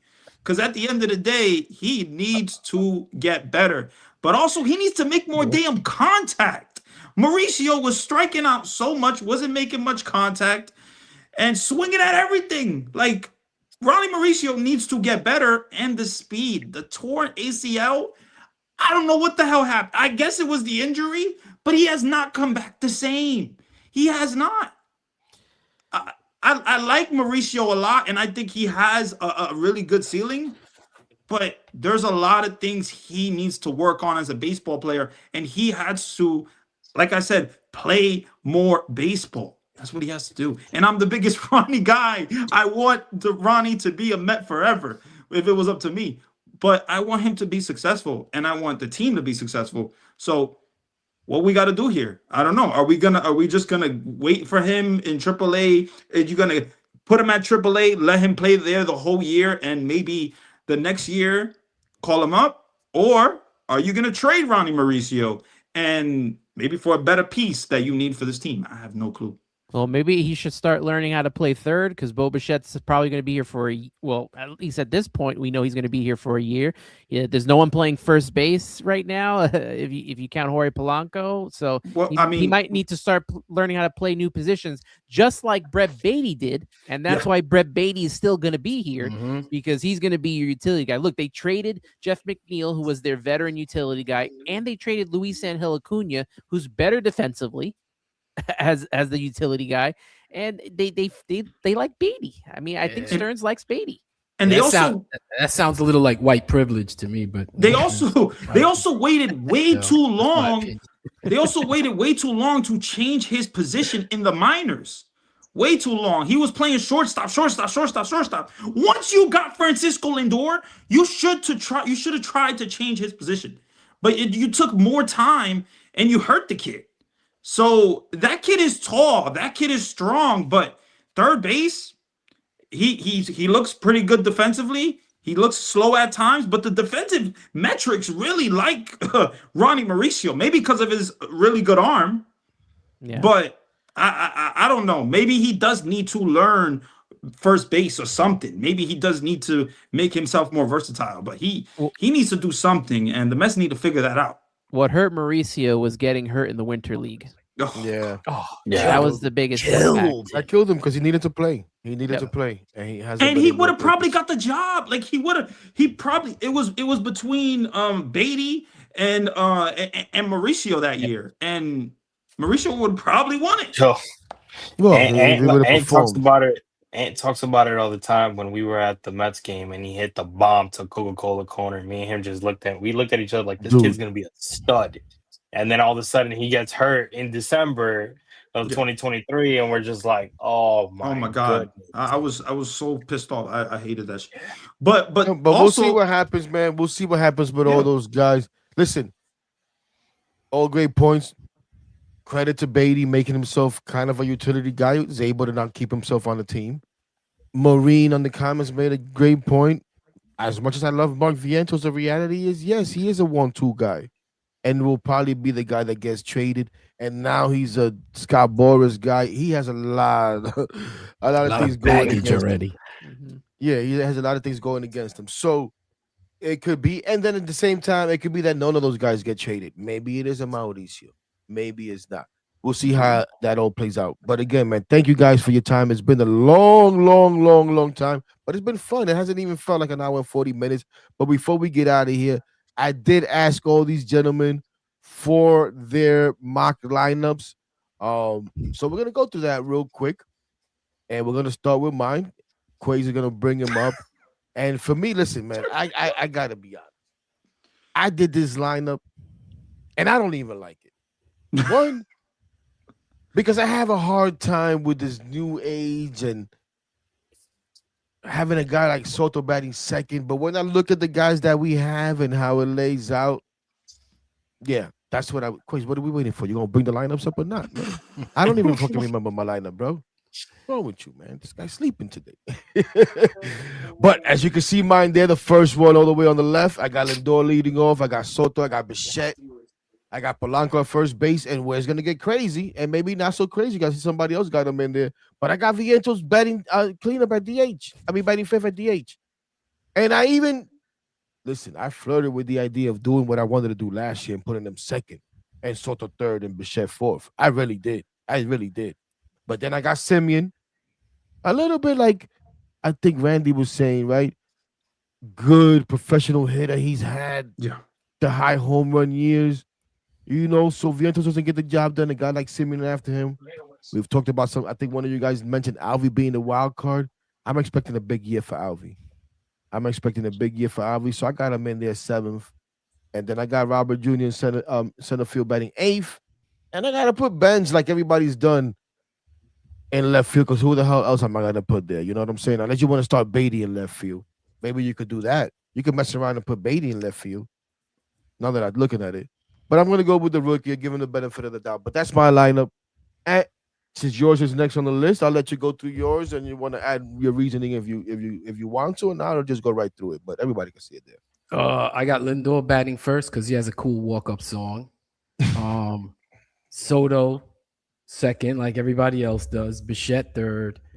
Polanco, I guess by default is gonna. Yeah, we all went. I think we all went board for the top four. Yep. Yeah, and I got Vientos as my DH, and Beatty is my left fielder. I just don't think they're gonna break camp with Benj. They're gonna he needs a little more seasoning, some shit like that. So that's why I think Beatty will maybe start the season. I kind of dig this. Alvarez catching, and Simeon I have batting eighth. Okay, I'll try to explain this real quick. I know you want to get out of here. Simeon to me is there basically for his defense. We know that he's aging, right? So why not take a little pressure off of him and bat him towards the end of the lineup? And to me, you guys were talking bigger numbers. If he batted 240 with 17, 18 home runs and 65, 70 RBIs, I'd be okay with that. Because he's not going to play every day. He's going to play most of the time, but not every day. So I'd say keep the pressure off of him. Let him bat towards the end. If he starts to light it up, then yeah, you can always move him up. And then Luis Robert Jr. center field. We don't even know what the hell he's gonna bring. So and he can run, so put him at the bottom of the lineup. That's it. Solid. Top. Yes, sir. So, of course, Lindor leading off. I think he can still provide a lot as a leadoff hitter. Soto, next best hitter. Then obviously Bichette provides a lot of length in that lineup as a righty. Then you have the switch hitter in Polanco, where again provides a lot of length in that lineup. Is a switch hitter, like I said. And then I went the guy that I don't think everybody kind of sees as your number fifth hitter, who provides a lot of power from the right side in Luis Robert Jr. Again, now I know everybody is concerned about the strikeouts, but this guy has a ton of power when he's making contact with the baseball. And then I'm going Marcus Simeon, a guy from the right-hand spot that can hit the ball in the gap, can put the ball in play, and can also go deep when he needs to. I know he, like you said, and he is a little bit older, but again, this guy can still make contact with the baseball when he can. Then I'm obviously go Mark Vientos at the DH. I've said this multiple times. If Carlos Mendoza wants to give Mark Vientos or Brett Beatty a chance in the lineup together, even though Beatty's on his lineup, I would have Mark Vientos as a DH because even though he is not a good defender, his power bat, it's something to still prove, and it's something that you can still hold on to. And then obviously Francisco Alvarez as your number 8 hitter, and then Carson Bench. I think they've spoken a lot about Carson Bench. I think the opportunity is there for this kid to play left field. So yeah. Randy. Yo, nah, man. Yeah, Lindor leading off, Soto second. I got Bo Bichette third because it's like you want that right-handed bat after those two lefties, and then you got Polanco. I think Polanco really showed that, man, he has a lot of power and he had a really good year in 2025. You got Marcus Simeon, who is a professional hitter. I know he's had some not so great years, but I think he can if he can give you, like as said, 20 something home runs, 18 home runs, and bat like 260, 270, we'll take it. We'll definitely take it. Hopefully he does better than that. I would want a guy like Marcus Simeon to do better than that. I know he's 35 years old. I do expect more from him though. Mark Vientos, he really needs to have a good year. you put a lot of pressure on yourself in 2025. You tried to be this Silver Slugger Award winner or whatever from the beginning. Mark Vientos needs to put less pressure and just play the game that he loves. That's it. And hit the damn baseball. Stop swinging at the damn slider. You know? 100% right. Stop swinging at the slider. You got Francisco Alvarez, who really needs a healthy season. And I'm talking about a real, full, healthy damn season. He needs that because we haven't really seen it. We haven't. But when we did, it was like, what, that rookie year that he almost tied Johnny Bench for the, home runs as a rookie? Like, that was very impressive. But he needs to stay damn healthy and stop sliding with the damn thumb. Don't do that shit no more. I'm tired of that. You got Carson Bench. I think Carson Bench is going to have the opportunity. I think this is not just hype. I think Stearns has said it. When Stearns talks, we listen. When he says something, it means something. So I think Carson Bench is going to get the opportunity. Credit to Carson Bench to what he's doing. He's already at Port St. Lucie. Credit to the determination. We'll see if that works out. And I got Luis Robert as, my center fielder and the ninth hitter because I want that speed to, get on base for Lindor, for Soto, for Bo Bichette. I want that speed there. And man, this lineup looks so much different. Let's hope they perform. Word. So what is Shay closes out with that one? I gotta say, first off, thank goodness I'm not Carlos Mendoza because this wasn't easy. This wasn't easy. Outside of 1 to 3, it wasn't easy to put this lineup together. Obviously, Lindor, Soto, Bichette. I think we all are in agreement there. Polanco, if there's anyone that I would switch him out for, he's not on my list right now, but he bat 286, batting fourth. I would put Mark Vientos there. Let him get more time to get acclimated batting in the cleanup spot since he's the power hitter and probably be DH. Like Ant said about Simeon, I know I have him up there at 5th, but I do have concerns, a little bit with him aging, like if we should be giving him that many at bats. But I think we get a good year out of him, so I had him batting 5th. I have Beatty DHing right now because probably going to see mostly right-handed pitchers anyway. Right. If he's not DHing on opening day, he's probably the left fielder, just like Ant had in his lineup. Alvarez, I think we mostly all had at the 7th spot. Luis Robert Jr. at 8th, and I'm a little weary of Benj being on this starting lineup, but I'm gonna trust what David Stearns said from the beginning of the press conferences at the end of the season. He's high on Carson Bench. So if Bench has a big spring, why not give him the opportunity? There's not going to be that much pressure on him to start off the season, but I do understand that there's other reasons to keep him down. And, if he just doesn't get off to a hot start, fine. But let's see what the kid's got, I guess. No, listen, like you said, this was tough. Let me tell you guys something. And there's a comment here, and I apologize when we put up the comment. I apologize really to Ant because I want to keep the lineups here. But when I put up the comments, it's going to cut Subway to Shay off a little bit. Bear with us. That's all right. I apologize for that. I'll be a He said, I'll take the sacrifice. No, but I flirted with this. Not necessarily this right here. I flirted with the idea of moving Lindor from leadoff. I did. Not nothing against him, but just maybe move him down into a more of a run producing spot or whatever the case may be. But I was like, who to put leadoff? Could Robert be that guy? I don't know if Robert is that guy. What do you guys think about that? I think honestly, like, this team has been lacking a leadoff hitter for some time. Like I like Limo was cool, Lindor is cool, but I want Lindor in a run producing spot. That's what I want. So if you could put Luis Robert in the leadoff spot, that's a guy that could get on base. He could steal bases and he has to show that he can do that.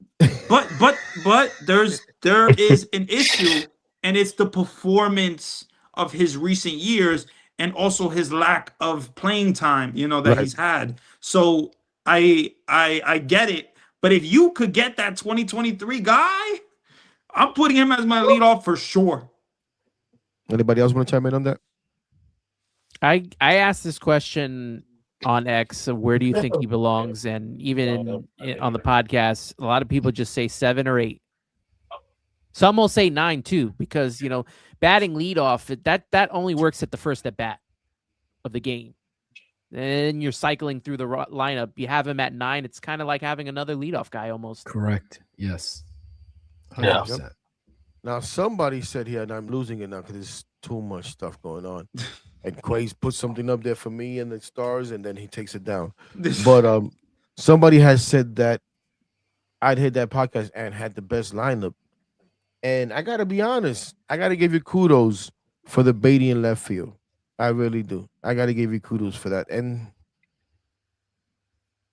yeah, I don't know if you said you have the best, or maybe you do. I do, but I do like that. I do like that, Thank and you. I understand the concerns with. I understand the concerns with Benji. I understand the Thank you. concerns. I think I have one more here on the lineup, and then we'll leave that alone. Oh, where is it? Where is it? Where is it? What is it? What is it? What is it? I believe in Jared Young. Yeah, that was hilarious. That's what we were laughing at before. When you were talking before, that's what we were laughing we at. were laughing. Yeah. Oh my God. What's up, Frank? Frank says Beatty starts in left field, or the starting left fielder isn't on the roster yet. So Frank also does not believe in Carson Benz and likes the idea of Beatty in left field. Has Beatty played? I think they messed around with him in the minors, right? Absolutely, they did. Yep. Give him They some did, time out yeah. there to see. He's played a little Yeah. bit of left field. So that may be the case. That may be the case. All right, Quays, we could take that. We'll take the lineups down. Appreciate you guys putting in the time to do that. I know I came to you last minute with that, but I thought we have a little bit of fun with that. And again, thanks once again for joining me. Thanks to everybody in the chat for the comments and all that stuff. We try to get to them as best as we can, but when you got so many people talking, it's kind of hard to get into that. Let me ask you guys this real quick. I don't know if I asked it before. Last question. I know if you're into that, the metrics and all of that stuff, we've gained so many games in WAR, right? And let me ask you this. I don't know who's into. I know you're not into it. I know you're not into it, right? Put the big X in front of me and Right. Whoever cares for this stuff, right? Which one do you value more, and maybe do you value it more for one side of the ball or the other, right? Is it the Fangraphs war? Is it the Baseball Reference war? I look at these wars, and one war has David Peterson and Freddie Peralta at almost the same war as last year, as far as Fangraphs is concerned. And then I look at Baseball Reference, and it's not even close. You know what I'm saying? What do you guys think about that? I think it's nonsense, a lot of it. But what are you guys thinking? Which one do you value more? Which one do you put more credence to, if any? I Want me to usually take look it? on 'Cause I'll Baseball take it. Reference. I mean, I usually look on Baseball Reference, but I mean, I don't know. I just it's there's so many stats now Yeah. that this guy's good. You'll look at some. You ever see when they do some people on X? They'll put two guys and compare them together, and like, oh, this guy's better because he's got this much WAR, but then he has the other stats or for the other player, and it's like Yeah. home runs, batting average. It's like, Yeah. okay, but isn't he better? So it's Well, like, shout out to my boy Jack. I don't know if he's watching. He's gonna love this. And it drove him crazy last season. And every time he sees it now, still he'll send me a text and he can't come to grips with the fact that Juan Soto has so much a greater WAR than Pete Alonso last year. But if we watched the Mets last year, and can no one tell me that Juan Soto had a bigger impact than WAR? And don't talk to me about how, Juan Pete was able to do what he did because Juan Soto's in the lineup and Juan Soto makes the lineup better. I'm talking about results. When we get down to results, Pete, I felt impacted games more than Juan Soto did. You know what I'm saying? But Juan Right Soto here. has the better WAR. These are my metrics. These are my metrics right here. My eyes. My eyes. I don't need a F. What is it? F WAR. Fangraphs FIP WAR. FAB, FIP Fangraphs FAB, WAR. isolated slug. Well, and look, I'm glad you mentioned FIP because that's one of the differences too, right? And FIP is actually one of the new stats that I kind of like accept because I get it, that fielding independent pitching, right?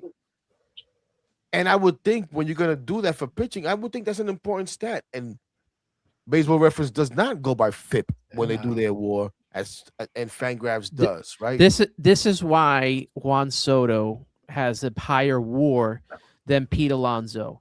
He's got more home runs. He's got more stolen bases. He's got more walks. He has a higher on base percentage. And then if you account for all the errors on defense that Pete Alonso committed that led to big plays into them losing games, I think that also accounts for it. It's not just, Pete Alonso came through in the clutch and, all there's just so many factors that are Right. accounting for it. Yeah, Pete Alonso did have bigger hits for this team, and Mhm. Soto wasn't as clutch, but because there's other categories that you're accounting for, I think that's how he gets a higher WAR than Pete Alonso does, statistically speaking. I bring that up to say, okay, we gained this war, and if you're into it, that's exciting, right? We're excited about the the different type of hitters that we have, the different type of lineup that we're gonna have. But do we worry about the games played that we may miss? Where are you guys on that? We gain here, but we may lose here. What you mean, like injuries? Is that what you mean? Yeah. Like, listen, all these guys that we've gotten. Listen, Pete Alonso, 162 games a year for like 3 years in a row. And if not 162, 161. Brandon Nimmo, who started out, missing time a lot. The last 3 years, 159 and better. Yep. So, and now we get Bo Bichette. How many games he played last year? Well, And he's has he been missed? he's had some injuries. Yep. So, You yeah. know what I'm saying? We already know about Robert. Mhm. Simeon has missed some time. I think it's the pitching. The pitching did Yeah, not stay I agree. healthy, which led Mhm. to us having to overuse the bullpen. Mhm. I think that's going to be the biggest issue. If the lineup can stay healthy, I think it's a pretty decent lineup.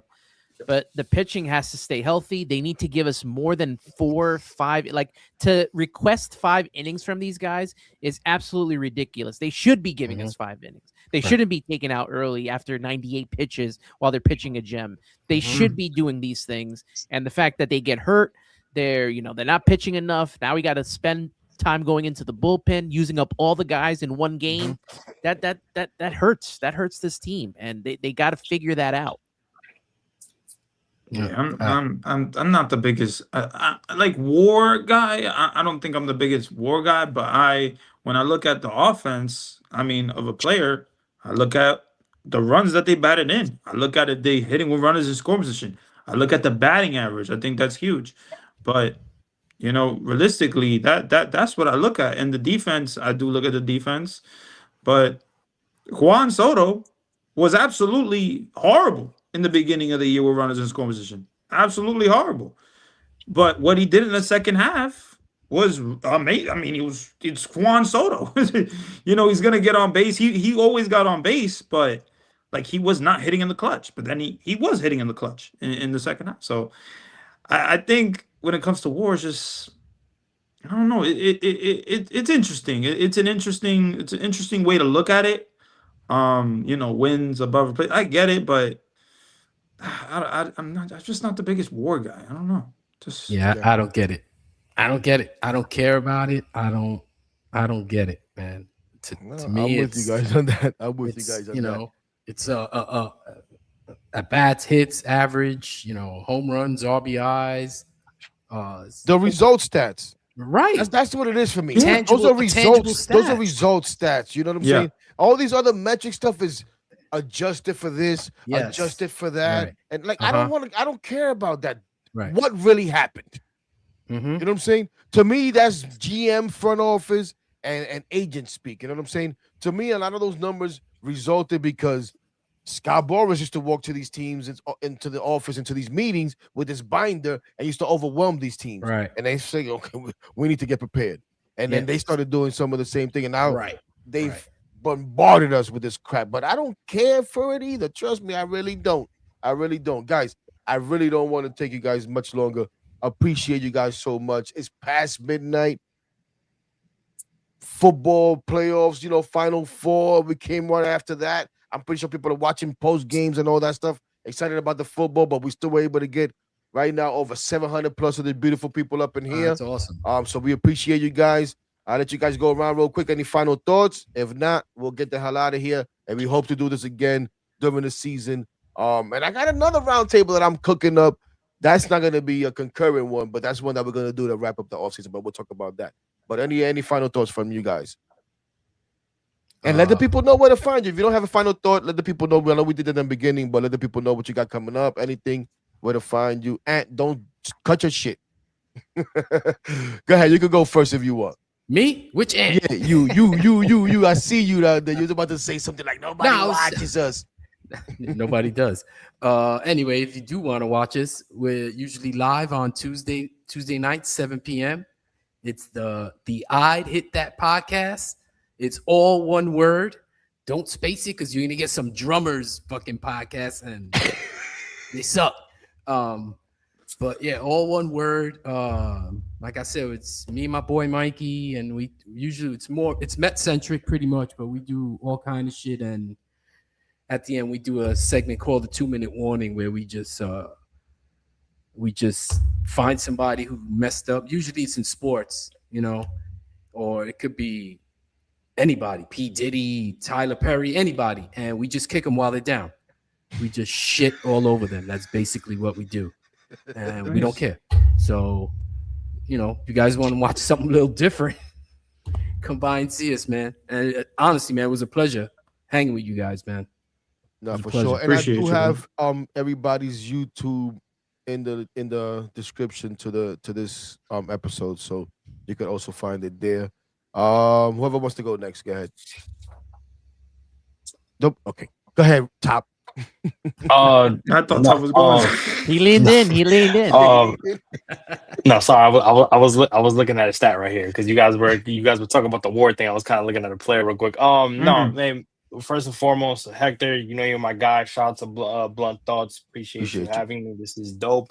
You guys can follow me at Top Bunk Sports on X, Instagram, TikTok, and subscribe to the YouTube channel at Top Bunk Sports. I'm always talking Mets, Knicks, and just trying to bring a fresh new opinion into the conversation. There's a lot of beautiful content creators as well as these gentlemen, man, that give you so many different opinions, and I'm just trying to be one of them. This is fun, man. It's a fun time to do content, and I can't wait to be in here when the New York Mets bring us a World Series, because I think that's going to be a perfect conversation. But, oh my God, please. But I do appreciate you guys, man. Shout out to you guys. Shout out to Mets Nation. Shout out to Queens Baseball. Shout out to all the Mets communities, all the Mets content creators that are really bringing this together just to bring us all into one.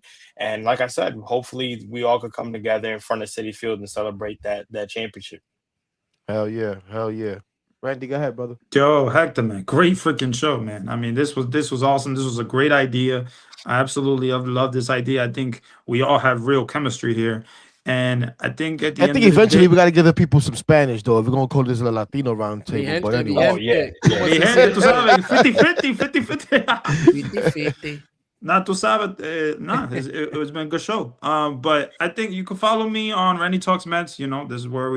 That's where you get your latest Mets stuff or whatever. If you want to get whatever, there's so many Mets creators or whatever. But we try to do a lot of Mets content there. But yeah, you can follow me on YouTube, TikTok, Twitter, Randy Talks Mets. So yeah, man, I've been a fan my whole life. Love the team. David Wright's my favorite player. But yeah, man, great show. Short life. David Wright, your favorite player. David Wright's my favorite player. David Wright's my favorite player, bro. David Wright's my favorite player, bro. Guy's a baby, man. Could have been a Hall of Famer, bro. This guy's a baby, and what the hell are we doing here? Somebody to shake. Go ahead, bro. Well, Heck, I appreciate you for having me on. As always, it's great collaborating. I love to collaborate. Everybody that's in baseball or Mets Nation, it's always fun to do podcasts with others. You can catch me on X, Instagram, and TikTok at Subway to Shay. And I had a great episode this morning. If you didn't catch it live, you can catch it on YouTube now. Kind of broke down the trades from the major league and minor league level when it comes to Luis Robert Jr. and Freddie Peralta. I had Pat Ragazzo on from Sports Illustrated, and Ernest Dove, man, he's so great at covering the minor leagues. That's someone that I really like to talk to, and he had it all with some guys that could replace Brandon Sproat. There's guys out there in the minor leagues. So check that episode out. It's a fun one. No, it wasn't. Yeah, actually, I was gonna reference that little bit of your conversation because I was watching this morning. And it's almost the whole thing. And part of your conversation with Ernest Dove, because something one of you guys said earlier, I think it might have been you, or maybe it was Randy, where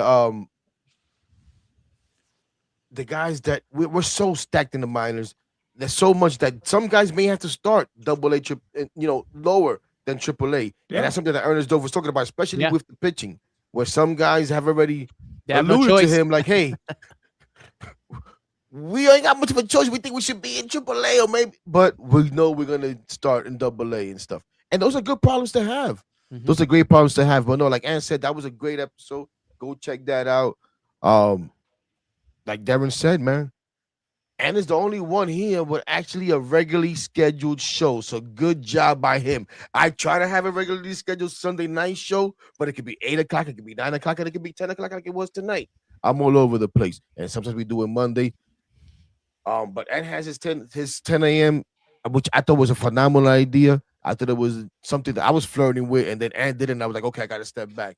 During Yeah, football I season. definitely try to keep it at 10 a.m. during the off season. Probably going to do it during the regular season, even if it messes up with the end of a series. But anytime there's like breaking news, I'll come on right either at 10 p.m. or after, because I know everybody's on at the same time. So let things breathe out, get on after and later. But mostly 10 a.m. on Sundays, you'll catch me.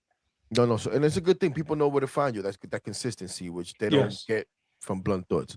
But they do kind of get it from my guy. And then I hear that podcast because I think it's Tuesday nights, right? You guys have settled into? Yeah, Tuesday nights at 7. We've been doing it. Yeah. 7 p.m. The No Gringos Allowed podcast. Yeah. Not on this one. I actually had a gringo reach out when I put this out this morning. I'm like, oh, I want to be part of the round table. I'm like, Al carajo, no. you don't qualify for this one, buddy. Nothing personal. But yeah, man, guys, thank you so much. It looks like the people loved it, having fun. Yes, Randy and Top collaborated a lot, and they do stuff together. You guys know I do my thing by myself. I do my thing with Eddie, and we do the Mets Talk Unfiltered. Eddie got his Garden City Media. Eddie then sometimes says, fuck you, heck, and goes and calls Top and has some fun with him. You know what I'm saying? Eddie's a hoe. What can I say? Nah, Eddie's my guy. Eddie's my guy. I love He's Eddie. a hoe. He's gonna kill me. But yeah, man. And again, Heck likes to ramble. Enough rambling. Everybody have a good night, man. We appreciate you guys. It's past midnight. Over 700 of you beautiful people. You guys are the best, man. And you guys, you four are the best.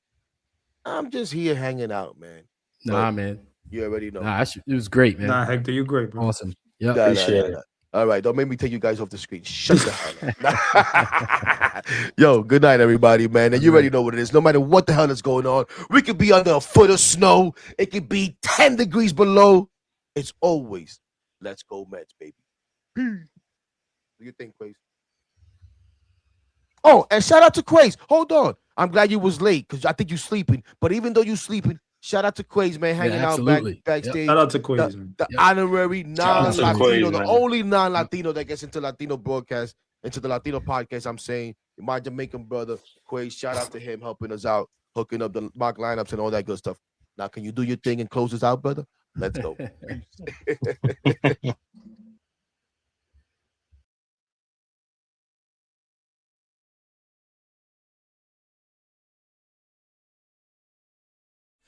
Full of animals and we made ourselves with minimal. Fuck you, no subliminals. Putting in this work, nigga. That's why they feelings hurt, nigga. Swear we need a hearse cause we rep our shites to the dirt, nigga. If I'm in the club, I'm